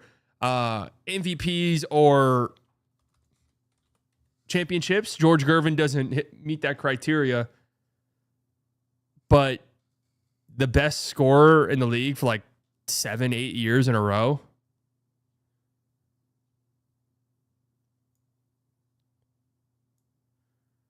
Living off of nickname. Oh, Iceman. You got a nickname. His nickname, Aura Farming. 27 points a game, 29, 33. All led the league. 27, 32, 26, 25. All NBA first team. 1, 2, 3, 4, 5 years in a row. Second in MVP voting. Second in MVP voting. Third, fifth, sixth. Who was he losing to those years? 77, 78. Bill Walton.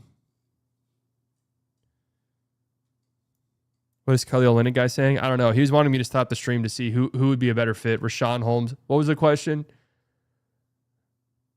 He was wanting me to talk about Jackson Hayes or Rashawn Holmes. Are you out of your fucking mind if you think I'm talking about that?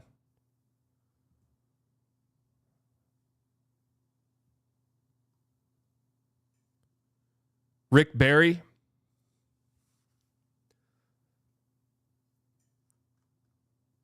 Yeah, walking bucket champion.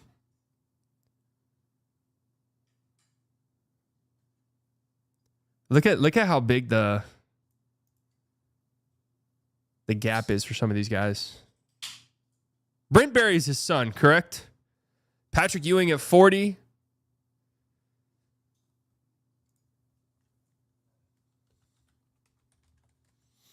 I could see some arguments.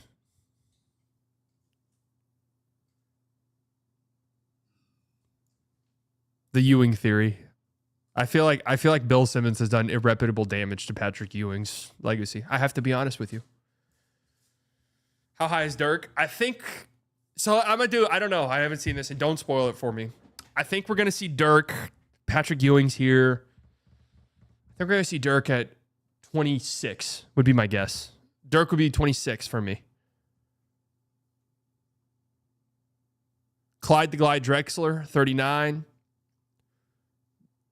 It's always fun whenever I hear, going back and watching any documentary of the 90s or like the Jordan era. And it was like, there was a time where it was like, yeah, Jordan's good, but have you seen this guy, Clyde Drexler?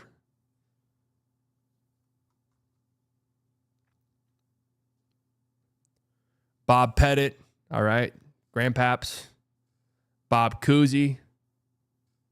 I'm actually going to be a little bit honest with you. This feels tiny. This might feel a little low for Bob Cousy. Now, we're talking Plummer era. Like Plummer. Like literally the league just started era. Like genuinely. Like first year of the league? Like how long has the league even been around? Bob Cousy came in 1950. You want to know what's actually crazy? Bob Cousy's still alive. Like that's actually nuts to me. JJ Redick did damage to his career, absolutely. But there was, and I was watching the Celtics City. I was watching a bit of it, the Celtics City stuff, the Bill Simmons documentary about the Celtics in the early episodes. And it was crazy listening to like newsreels at the time when they drafted Bill Russell and stuff like that. It was like, Bob Cousy, he's the best player the league has ever seen. And he is the greatest showman in the history of the sport. This is like that was his legacy. Bob Cousy was the greatest player ever.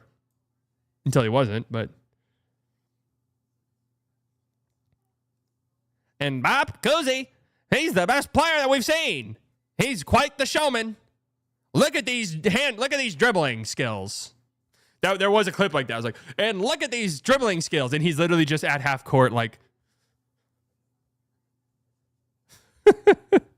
no, but for the 1950s, it was kind of crazy. Allen Iverson, 36.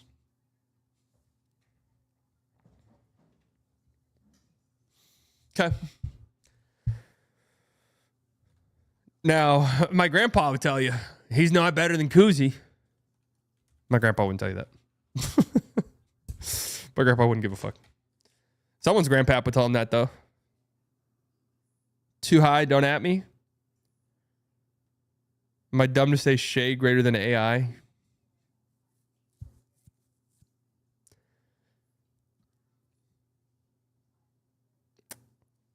The thing about AI is this.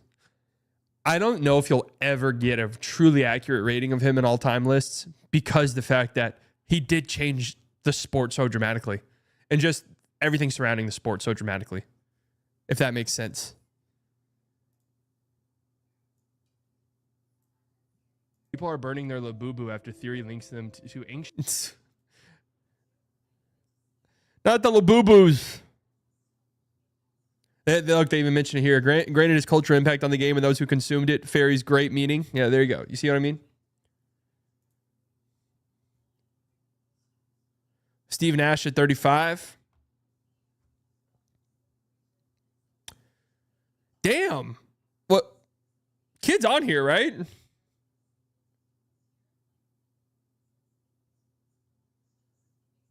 Kid is on this list, correct?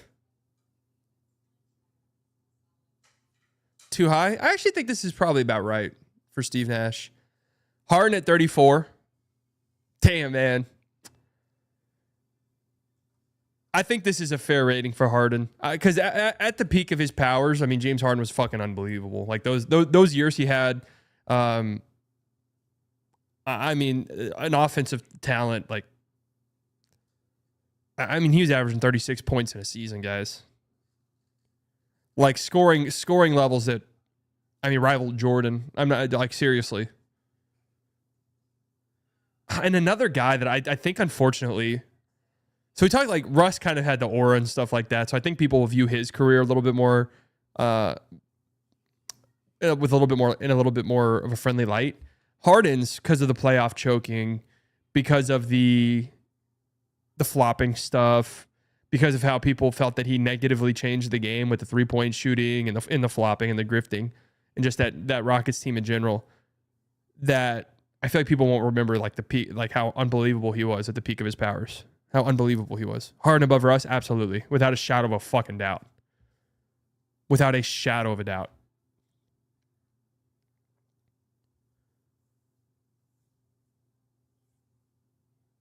Like, let's just say this. If Harden, even late career, walks into a ring, you know, I don't know, ring chases somewhere or something, and it's still like a somewhat important piece, but walks into a ring, changes everything. My links don't work. No, you can't send links in here unless you're a mod. And I'm not making you a mod, Kelly Olynyk guy. I mean, who had Harden at 89? I mean, that's insane. Yo, who had Harden at 89? I mean, that's crazy.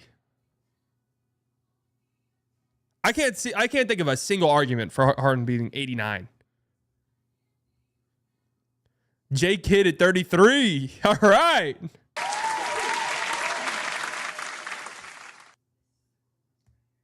So Harden's better than Jason Kidd all time.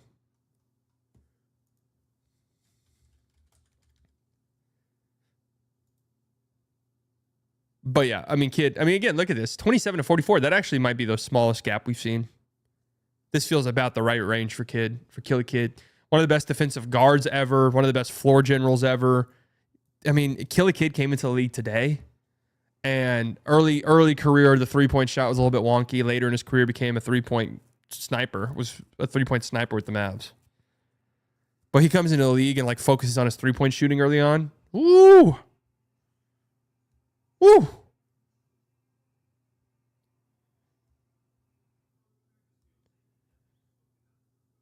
Telling you, man. I mean, same thing with Steve Nash. Steve Nash plays in today's NBA.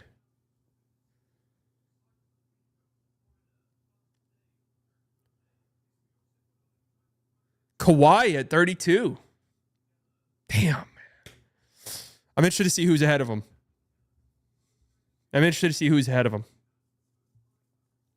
Really hard guy to rank.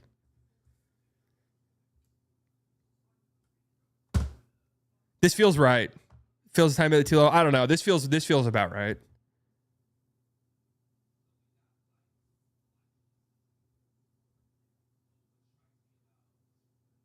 John Havlicek. All right. I'm not going to sit here and argue about some of this shit. Kawhi's better than John Havlicek. Like, we're just being serious. But okay, I'm not going to sit here and argue about it. Chris Paul at 30. Ooh. Okay. So absolutely, I think Chris Paul is the top 40 or 50 player in the league, in the history of the league. Without a doubt. Would I have Chris Paul ahead of Russ? Yes. Would I have Chris Paul ahead of Steve Nash? I don't care enough to argue it. Would I have Chris Paul ahead of Harden? That's where I'm just like, I don't think I would. I don't think I would do that.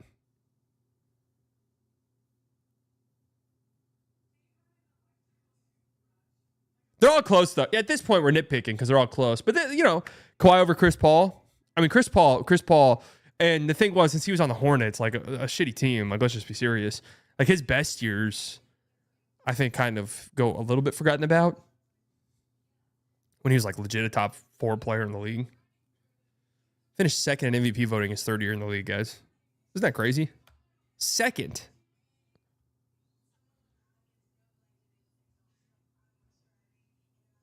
I don't know. Chris Paul was a fucking dog.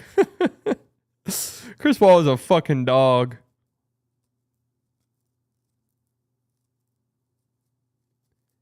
J Kidd or CP3. So I think if we just started their careers, who am I picking, J Kidd or CP3 for the remainder of their career, for like just start a team? I think Kidd's size would lead me going his direction.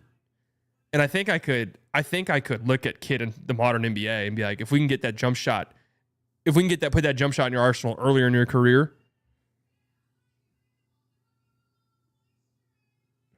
But them being like this close to each other makes sense though. Kidd won a title, yeah, but he wasn't, he was still really important on that team. 73 is some hating ass shit. Chris Paul's way better than the 73rd best player of all time. See, okay. Straight up. Chris Paul's better than John Stockton. James Harden's better than John Stockton. Jason Kidd's better than John Stockton. Steve Nash is better than John Stockton.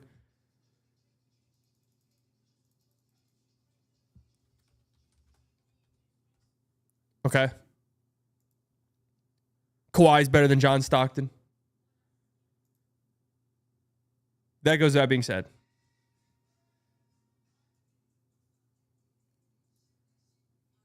I'm serious. Kawhi would be top 10 on this list if he stayed healthy. Is that crazy to say? You'd have to be projecting like an MVP or something. Longevity merchant. To be 14 and a half, like he was averaging 14 and a half assists, like 14 and a half assists with 3 steals a game. So, he was good. He deserves to be on this list. He deserves to be top 75. Absolutely. I can make the case for Cousy greater than Stockton. Well, Cousy was one of the greatest players I've ever did see with my own 2 eyes. When Cousy got that ball and ran up the court, there was no one stopping him.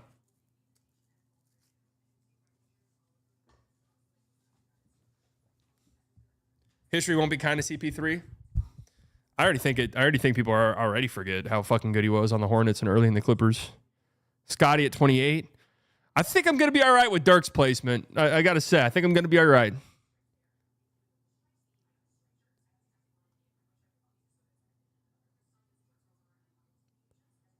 Yeah, perhaps the greatest superstar sidekick. I don't think there's any perhaps there. Is there a single argument for anybody else being the best number 2 ever?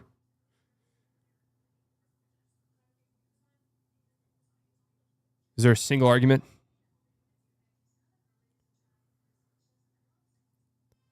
Yeah, he is. There's a reason why he gets reference to that. Isaiah Thomas, number 27.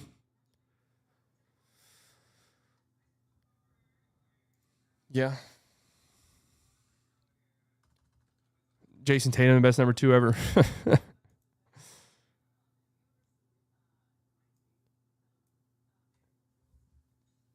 Kyrie to Luka? No. I love Kyrie, but come on. Yeah, this feels fine to me. I know there's so many great point guards in the history of the league. Elgin Baylor, number 26. Yeah, one of the greatest scorers in the history of the sport. Absolutely.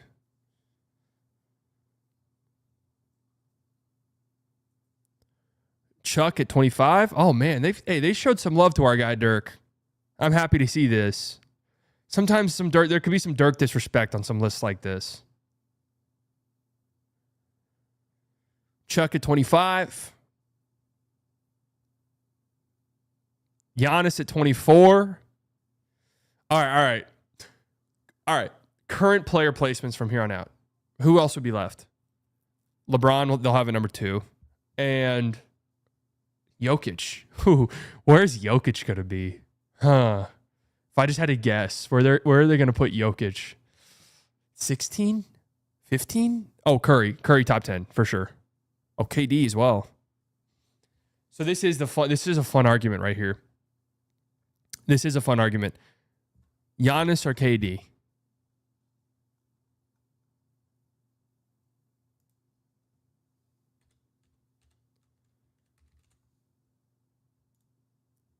KD.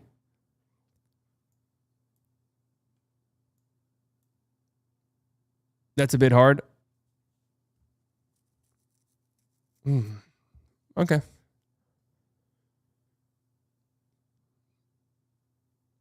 See, if it was just starting, peak for peak, starting a team with a player, pick one. Giannis or KD. Damn, that would be a tough decision, man. That would be a tough decision.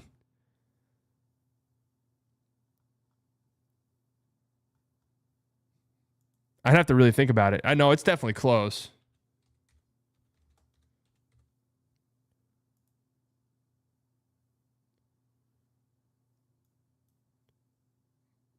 I think I'd go KD as well. Yeah. Dwayne Wade at 23. They got Dirk ahead of KD, though. Or D Wade. They got Dirk ahead of D Wade.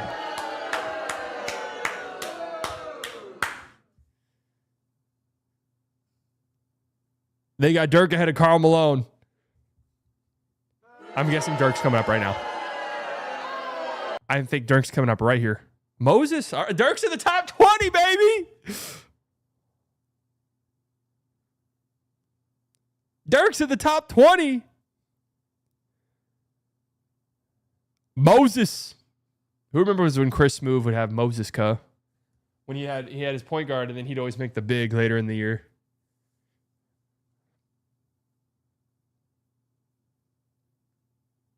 Dr. J, they've got Dirk in the top 20. They saying Karl the best player to never win a ring.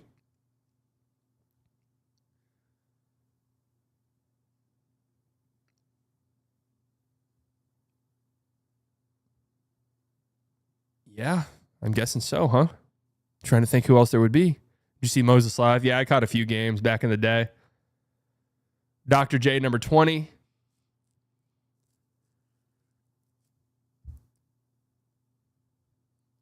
David Robinson, 19. Damn, they got Dirk kind of high. They've got Dirk kind of up there, man. I was thinking they were going to put him in the 20s. They got Dirk up there. The Admiral, David Robinson, one of the best players ever. Dirk's coming up right here.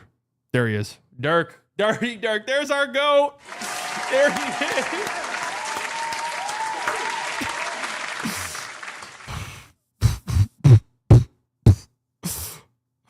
Oh, I love you, Dirk. We miss you every day, man. Every day we miss you, Dirk. Heedles Merchant, don't hate me. What does that even mean? One of the greatest rings ever? He's one of the greatest rings ever merchant? All right, that's fine with me. Dirk's just the greatest ring ever merchant. Oh, darn. Oh, my God. Why does he keep doing this? Dirty Dirk.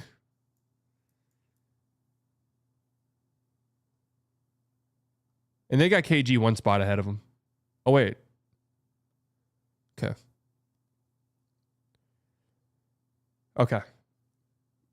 So Dirk, obviously, changed the way the game was played. Would be better in today's era, especially early Dirk. That was very athletic and like legitimately okay, solid defensively. With some playmaking chops as well. Dirk would be even better in today's league. That goes without being said. Playoff assassin. So, okay. And I'm happy you guys are clocking this a little bit as well. Look, people are going to have KG higher. That's fine. I'm sorry. I think Jokic has a rock-solid top 10 case ever. Full stop. And I think Jokic is better all time than Kevin Garnett. Full stop. I mean, I do absolutely believe that. I'd have Jokic ahead of Kevin Garnett all time for me. Yeah. That's just it. I'm ready to go there with Jokic. I don't give a fuck. He's I think one of the 10 best players ever play the sport. So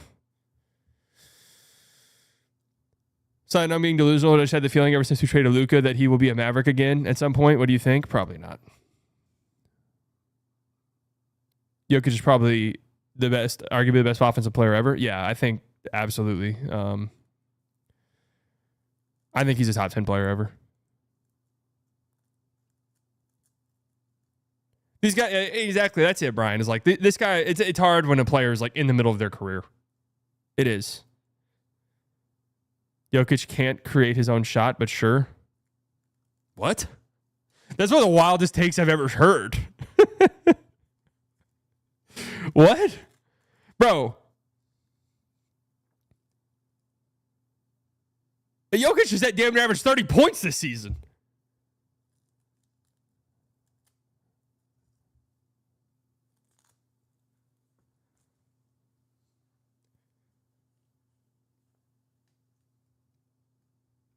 Look, okay. Can I just shed some light? I've seen Jokic live in person a couple of times. It is kind of a remarkable experience. Game 5, Thunder Nuggets. Whenever I went up to OKC to watch that game, one of the better games I've seen in person. Lug Dort saving the Thunder season with all those threes. But dude, Jokic just like, I don't even know how to describe it watching it in person, because it's just nothing matters. In this game, Jokic had 44 points. Nothing matters to Jokic. Like, it's just, I don't know how to describe it. There's no defense that can be played on him. It doesn't matter if you have like an uber athlete, if you have someone with a 7'5" wingspan, if you have just somebody who can bench press 350 pounds. It doesn't matter. Nothing phases him at all. At all. Nobody gets unfazed like Jokic in the league. Maybe in the history of the league. Straight up. Nothing. That's why there's that meme. Play 23 and a half seconds of great defense, and Jokic shot puts it in. I mean, it's actually insane. Name 3 Hall of Famers that Joker has beat in the playoffs. Okay. Kawhi, Harden. That was just this year, so you got 2 right off the rip right there. The year that they won the ring, he beat, Jimmy Butler will make the Hall of Fame, so that's 3 right there. And that's just like off the top of my head immediately. LeBron and Anthony Davis, both of those guys are first ballot Hall of Famers. Anthony Edwards will make the Hall of Fame when he's done and hanging it up. Oh, wait, they lost to them. Sorry, my bad. Well, they did beat them, actually. Baby Anthony Edwards. Cat make an All-NBA team, right? Booker will make an All-NBA team, beat them. Kevin Durant will make the Hall of Fame, beat them as well.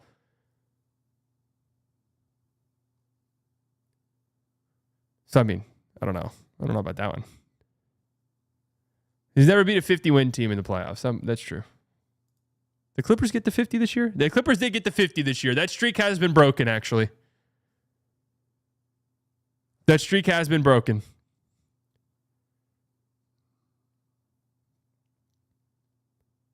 The championship run was definitely an easy run, for sure. But they were also like the best team, I think, that year.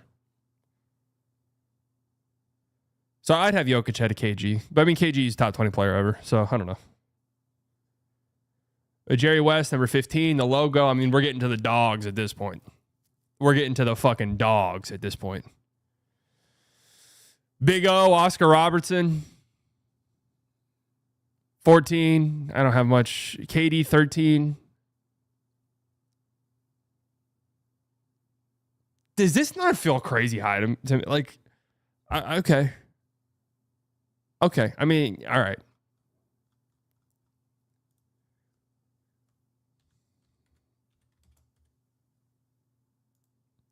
Not high at all? Okay.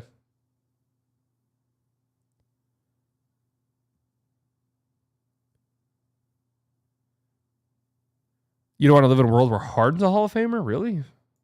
Well, get ready. That's a world you're going to live in soon. Melo, too.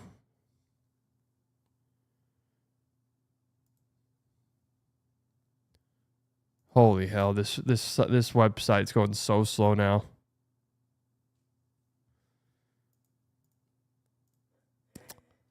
Jesus, Opera. Let's go.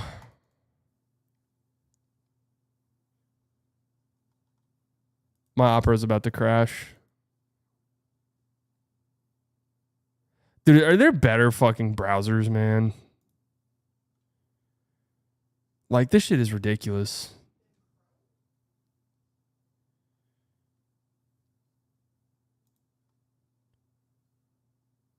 Oh, here we go. Brave, Chrome. What's wrong with Firefox or Brave? Dude, this shit is preposterous. It takes up so much memory. Dude, we're at 7 gigs of fucking 7 gigs of memory that Opera's using right now. That's next to unbelievable. I'm not even I honestly don't even have that many tabs open.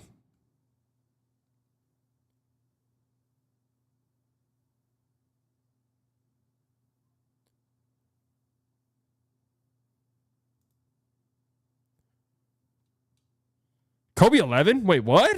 They have Kobe outside the top 10? That's malware. Well, I'm worried about memory because look, it's fucking frozen. It's completely and totally chalked. I'm gonna have to force close this shit. Unbelievable. Trash.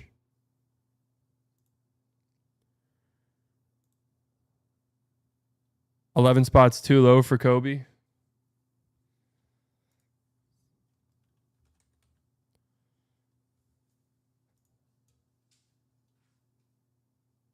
I gotta give him props for doing something this ambitious. Really, I do.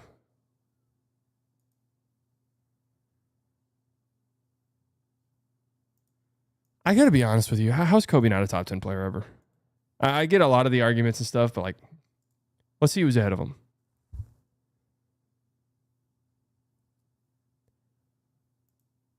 Let's see who they've got ahead of him before we like jump to too many conclusions. All right, what did we miss down here? We had KD at 13, Hakeem at 12. In my mind, Hakeem's a top 10 player ever. But again, I'll have to see who's ahead. Kobe at 11, Steph at 10.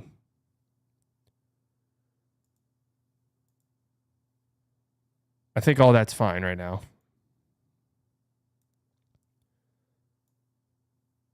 Steph is better than Kobe. I agree.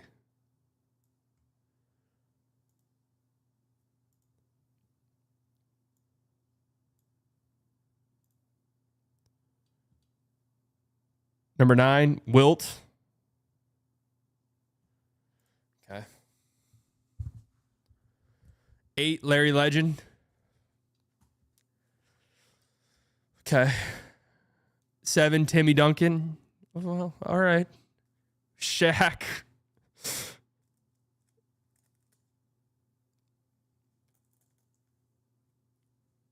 Bill Russell, number 5. Yeah, maybe. Maybe.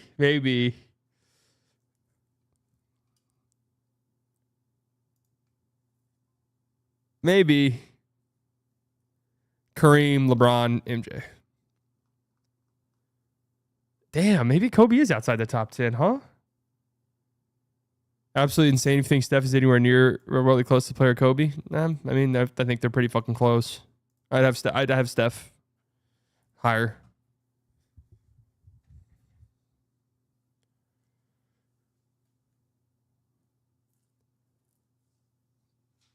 That top 4 should be a lock.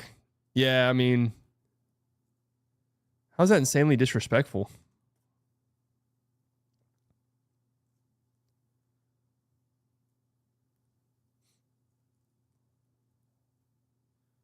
MJ, LeBron, Kareem. That's like the top 3 locked in stone, pretty much.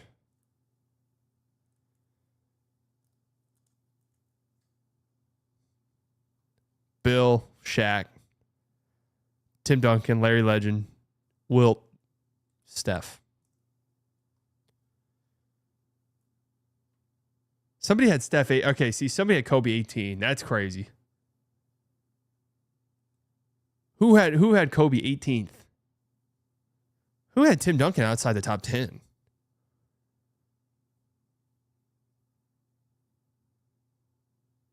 Someone had Kareem number 1.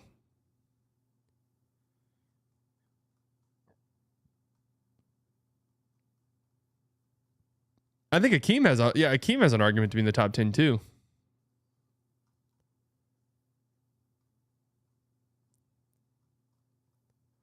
This was fun, and I you know, I salute the Bleacher Report. Honest to God, this is a big. This list. There's some stuff I disagree with, but it wasn't like it was one writer's opinion. They like polled all their guys. I think. I kind of want to do one. Kind of want to do a top 100 list. You watch the Mavs Summer League game today? No. We'll do. I didn't expect for that to be that long. I'm about to hop off right now. We'll do one with no plumbers.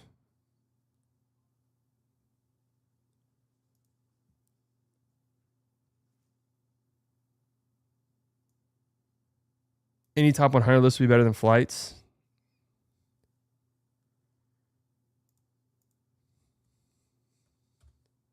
What's Flight's top 100? Flight did a top 100 list.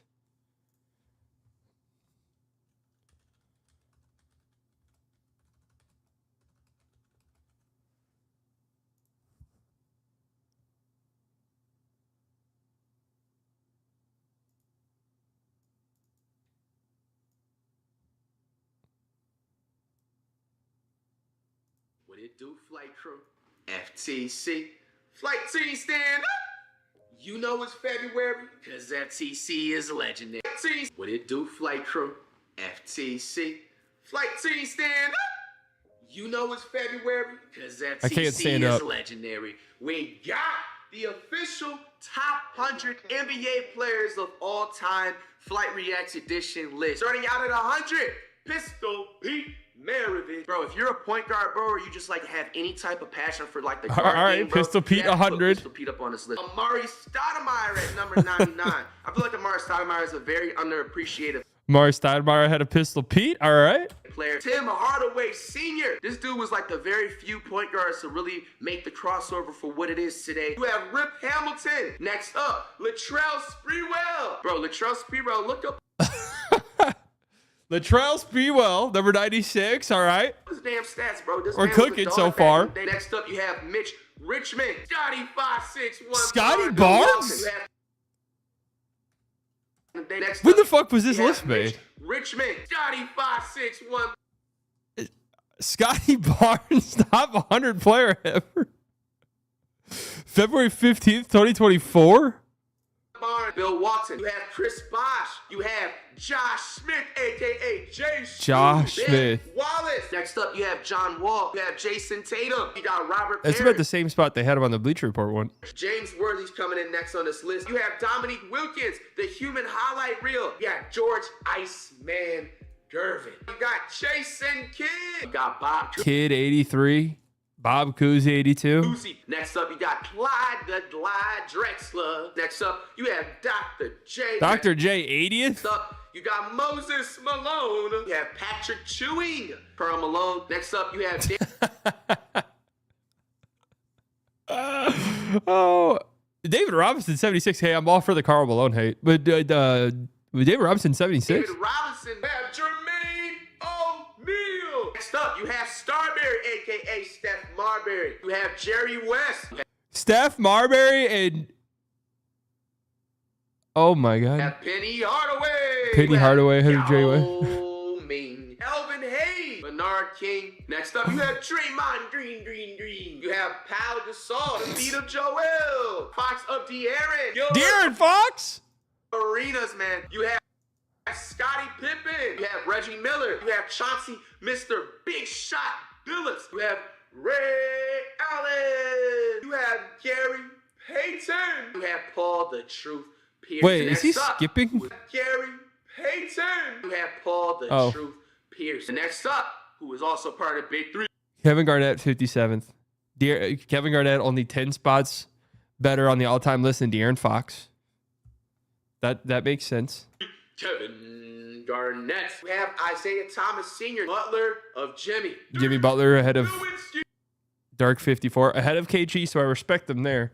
Jimmy Butler ahead of Kevin Garnett. You have Charles Barkley. You have Fear the Beard, James Harden. You have Who the fuck's in the top 50? I mean, like this, like 35 of the top 50 players ever have already been listed. Who the fuck's in the top 50? Dog, you have to put Karl Anthony Towns, bro. Why I regret asking who was in the top 50.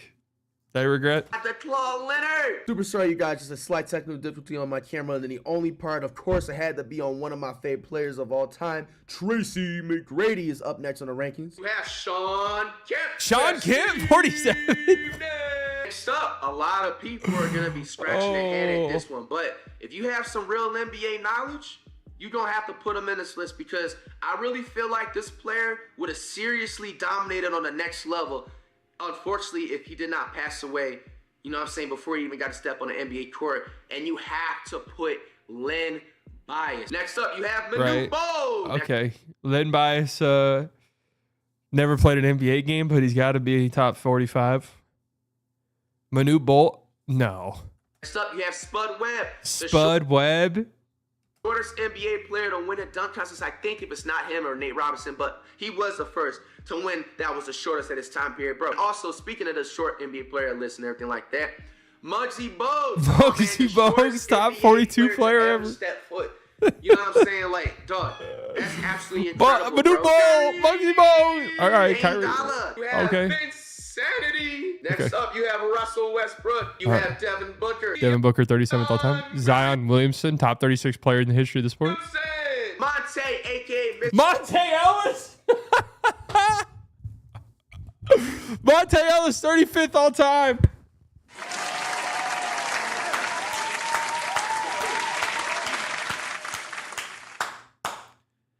All right. How is this video 11 minutes? Mississippi Bullet, Monte This might be a my team card ranking. Ellis, man. Next up, you have Anthony Davis, SG. Oh my God! Wait a second. February, okay, 2024, but damn, Flight was pretty early on the SGA train. I gotta say. Okay. Jaja. Moran. You gotta put Elton Brand, bro. Next up, Do you have to put Elton Brand? Elton Brand, 31st ever. Darren Williams. Tim Duncan. My bad, guys. Same glitchy thing happened Tim Duncan, 27th. with camera, but coming in next, Oscar Robertson, Mr. Triple Double season. Next up, Derrick Rose is an absolute legend. Next up, you have Magic Johnson. Magic, 24th? Got Kareem Abdul-Jabbar. Kareem, 23rd? You gotta put John Happ. Who the fuck's going to be the top 10? I mean, we're literally cycling through every player of all time. I mean, he just rattled off like 4 of the top 7 players ever. Havlicek in there. Bob Petit. You got Nate Tiny Archibald. Gotta put John Stockton in there. You got Hakeem Olajuwon. Larry Bird. Walt Frazier up in this thing, man. Next up, Carmelo and Yeah, you don't have to put Elton Brand in. Paul George. Shaq Gage. Next up, you got Kevin. Jokic at 12. Luka, top 10 ever. Shaq up in here, man. To be honest, I would literally put Shaq into the top 3 NBA players of history if he was able to shoot. Next up, okay. All time, the reason why AI I picked 7. up the best. Wemby 6th ever, my DVT brother. I'm okay with that. I'm here for that. LeBron number 5. Who the fuck's in the top 5? He's already done Bill Russell. He's already done Bird. He's already done Kareem. Kobe number 4. I mean, Steph's number 1, right? MJ number 3. Wilt Chamberlain number 2 and Steph Curry number 1. Oh, hey, honestly, this is one of the better lists I've seen. Yeah, this is one of the better ones that we've seen, honest to God. And I think I saw that Flight was a voter in the Bleacher Report one. So, and he had Monte Ellis in the top 35. I've always said Monte Ellis is around a top 47 to top 53 player in the history of the league. So it's just nice to see, you know, Flight kind of reciprocate that and agree with that. I mean, any list that has Monte Ellis in the top 100 has to be. Was Monte Ellis ever a top 100 player in the league ever at any point? No, I'm just kidding. He was. Was he ever a top 35 player in the league at any point in his career? React to his number 7. Number 7 is Wemby, right? Especially when it comes to Iverson.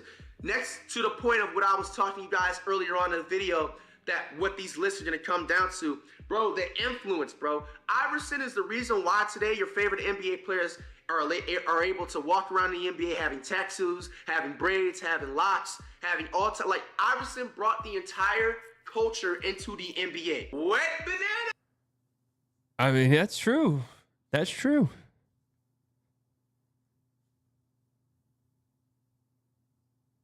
He's kind of right there. What up, Bretna?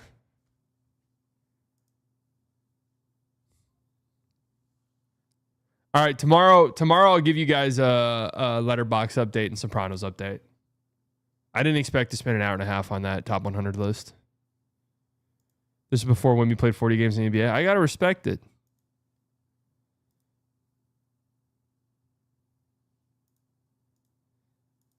Did you watch Superman? No, not yet. I can't really leave the fucking house. Soon, though. I want to go watch it. What are the movies you're thinking of watching? All right, I'll show you guys this real quick. And I'm going to go. I'm not going to do a whole letterbox thing. I am going to go.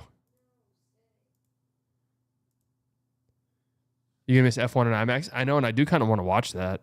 Surprisingly, I'm not really an F1 guy at all. Here's my watch list currently. So I did a thing where, you know, it is interesting. If you go year by year on here, it can tailor your top movies based off of your interests, based off of other movies you want. Paul George underwent a successful arthroscopic procedure in his left knee on Monday. Oh God. He's so cooked.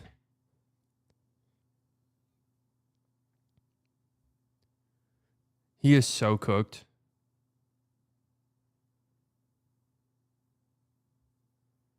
Who's Corey Kenshin?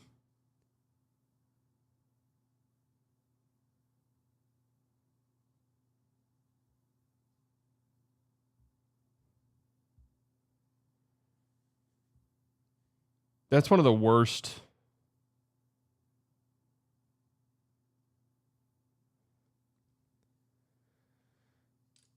That's one of the worst contracts in the league.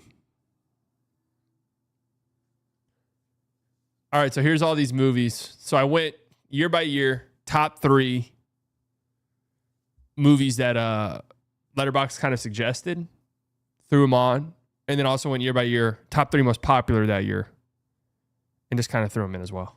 So these are all movies in my list, in my watch list. I've got, I think, like 400 of them or something like that. I think what I'm going to do is I'm just going to random number generate it and we'll see. We'll see which one I end up on. But I'm excited to do a letterbox update for you guys because I watched a random movie yesterday. I just literally randomly picked one. And it was a movie from the 1950s that was so fucking bad that you'd have to see it to believe it. What do you look for in movies? Plot, acting? I don't really care. I'm not like a movie guy yet. And I want to get there. I want to become a movie snob. Like, that's my goal. Show us your 4 favorites. I did update my 4 favorites. Well, my 4 favorites will spoil my last couple of movies that I watched. My 4 favorites on Letterboxd right now are Moonlight. I think that's one of the most gut-wrenching movies I've ever seen. The Godfather Part 2. Because, I mean, hello? Oh, here you go. Moonlight, Godfather Part 2, Arrival, and Revenge of the Sith. These are my top 4. Now, are these the 4 best movies I've ever seen? Probably not.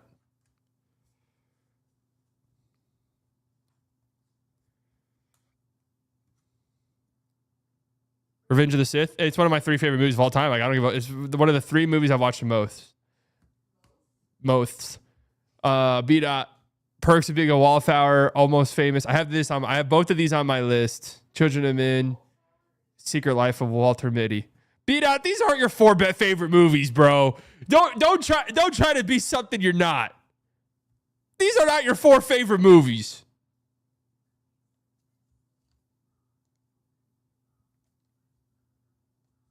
What about Like Mike? I did love Like Mike growing up.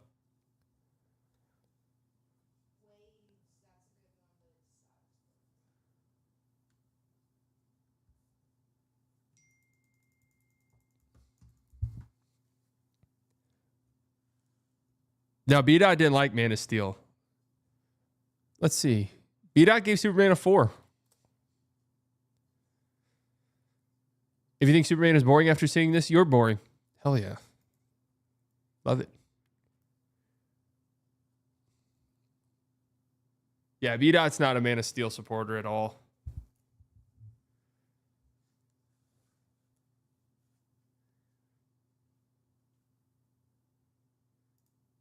I love my top 4. Moonlight's one of my favorite movies ever. One of the best movies ever. Not a movie I'm going to rewatch, really, but one of the best movies. I've never seen like any. This is coming from a straight white male. This movie does not check the boxes for me like you would think. I'm not the target audience of this movie at all, right?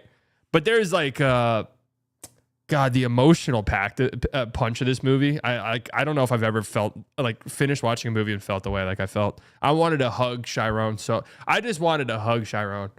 Like I thought about Chiron for weeks. For weeks. I was just thinking about, I'm like, God, fictional characters, like, I hope he's doing okay. Like I hope he's doing okay in life. I hope he's figured some stuff out, you know? Just felt so bad. It was just such a beautiful, put together story. Godfather Part 2 is just. And you want to know what's funny is I only watched The Godfather last year. It was the first time I ever watched it. I went into it thinking to myself, this movie's not as good as they say it is. There's no fucking way. They never are. And then Godfather Part 1, I finished and I was like, holy shit. People say Godfather Part 2 is better. Then I watched Godfather Part 2 and it's just like, what the fuck? It's even possible to make a movie that good? It's possible to make anything that good? Like flawless. Like genuinely.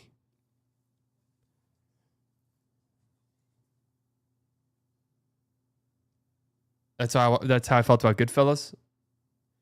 Well, my Letterboxd update that I'll give you guys soon has Goodfellas in it. I watched Goodfellas this weekend for the first time.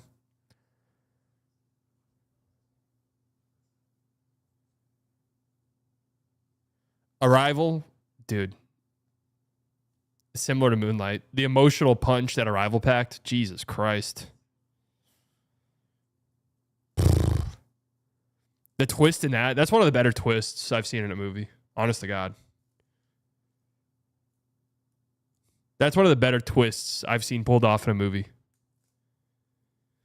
I have Interstellar as a 4-star. I like it. It's not like...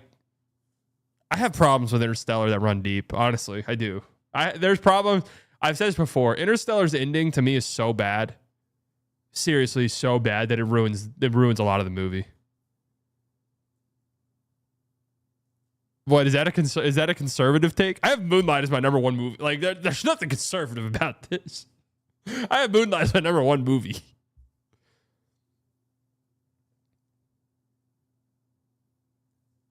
I'm sorry. The ending being like love transcends space and time. It's just like, the movie is just really good. I mean, it looks unbelievable. But love transcending space and time. We did it through the power of love. Just like, I couldn't help but roll my fucking eyes. I'm sorry.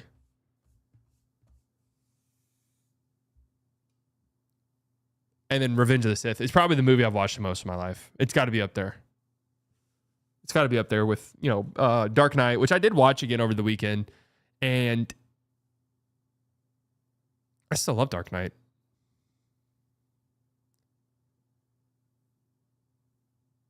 Jojo Rabbit's on my list. All right, let's see. Wicked sent me his. What's your top 4? Transformers 1, I Saw the Glow. I saw the TV Glow, Kick-Ass, and Superbad. Oh, you gave Superman a 5. All right.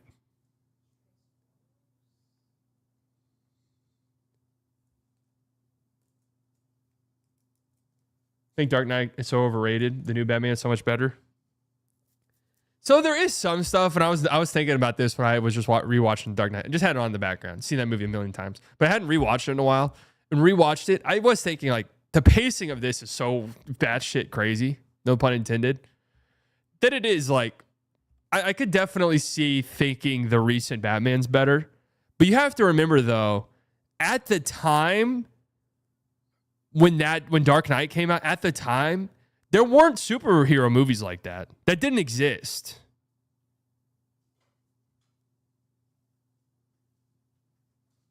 Like that, like those movies like were not a thing at the time.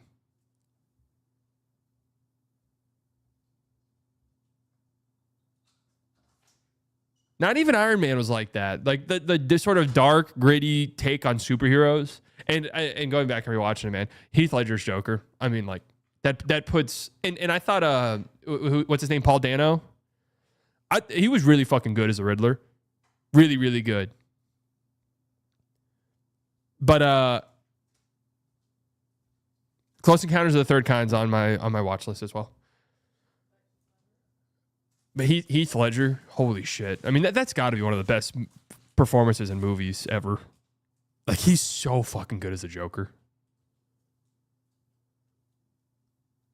It's unbelievable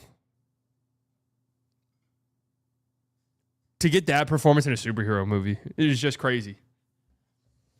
And I even think like Christian Bale's Batman can be kind of weird sometimes. Christian Bale's Bruce Wayne's really good.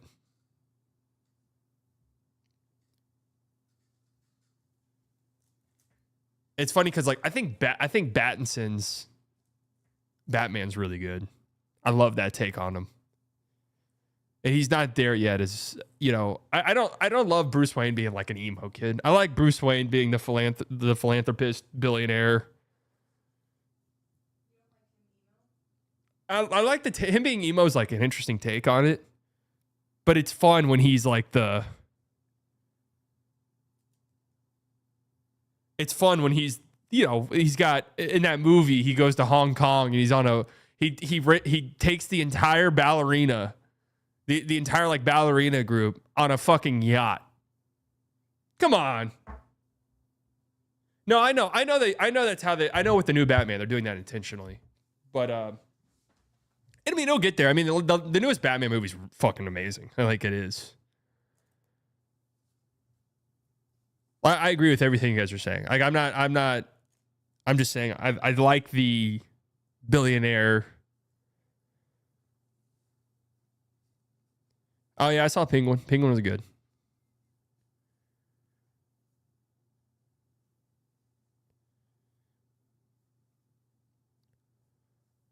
That performance as a Joker did so much damage to society, made people, the worst people you know, pick a personality. It was that good. Yeah, seriously though. What's the dude's name on Love Island? Pepe has a "Why is it so serious" tattoo. Bruce Wayne would have for sure bought Meg the Stallion Labubus.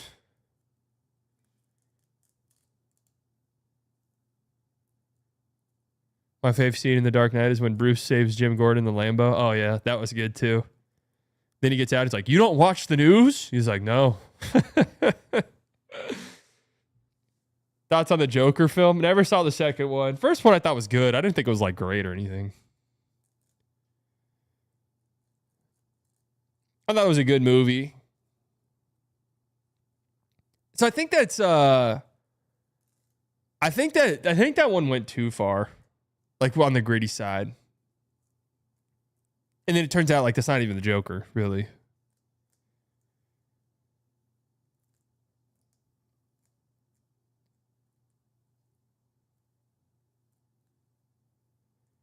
My favorite movie is the Luka Doncic trade. How to trade your fan base. An hour and 47 minutes of pure cinema. Hour and 47 minutes. Damn. I was deep off in my bag. Deep off in my bag. All right. I'll talk to you guys tomorrow. 3 o'clock. We'll do more of a Letterboxd deep dive.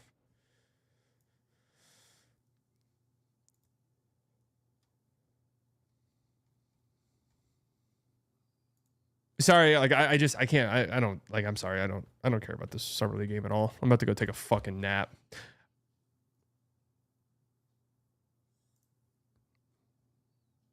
These blood thinners, dude. These blood thinners, and then they took my blood today, so I'm just drowsy as hell. Don't break your ankle, kids.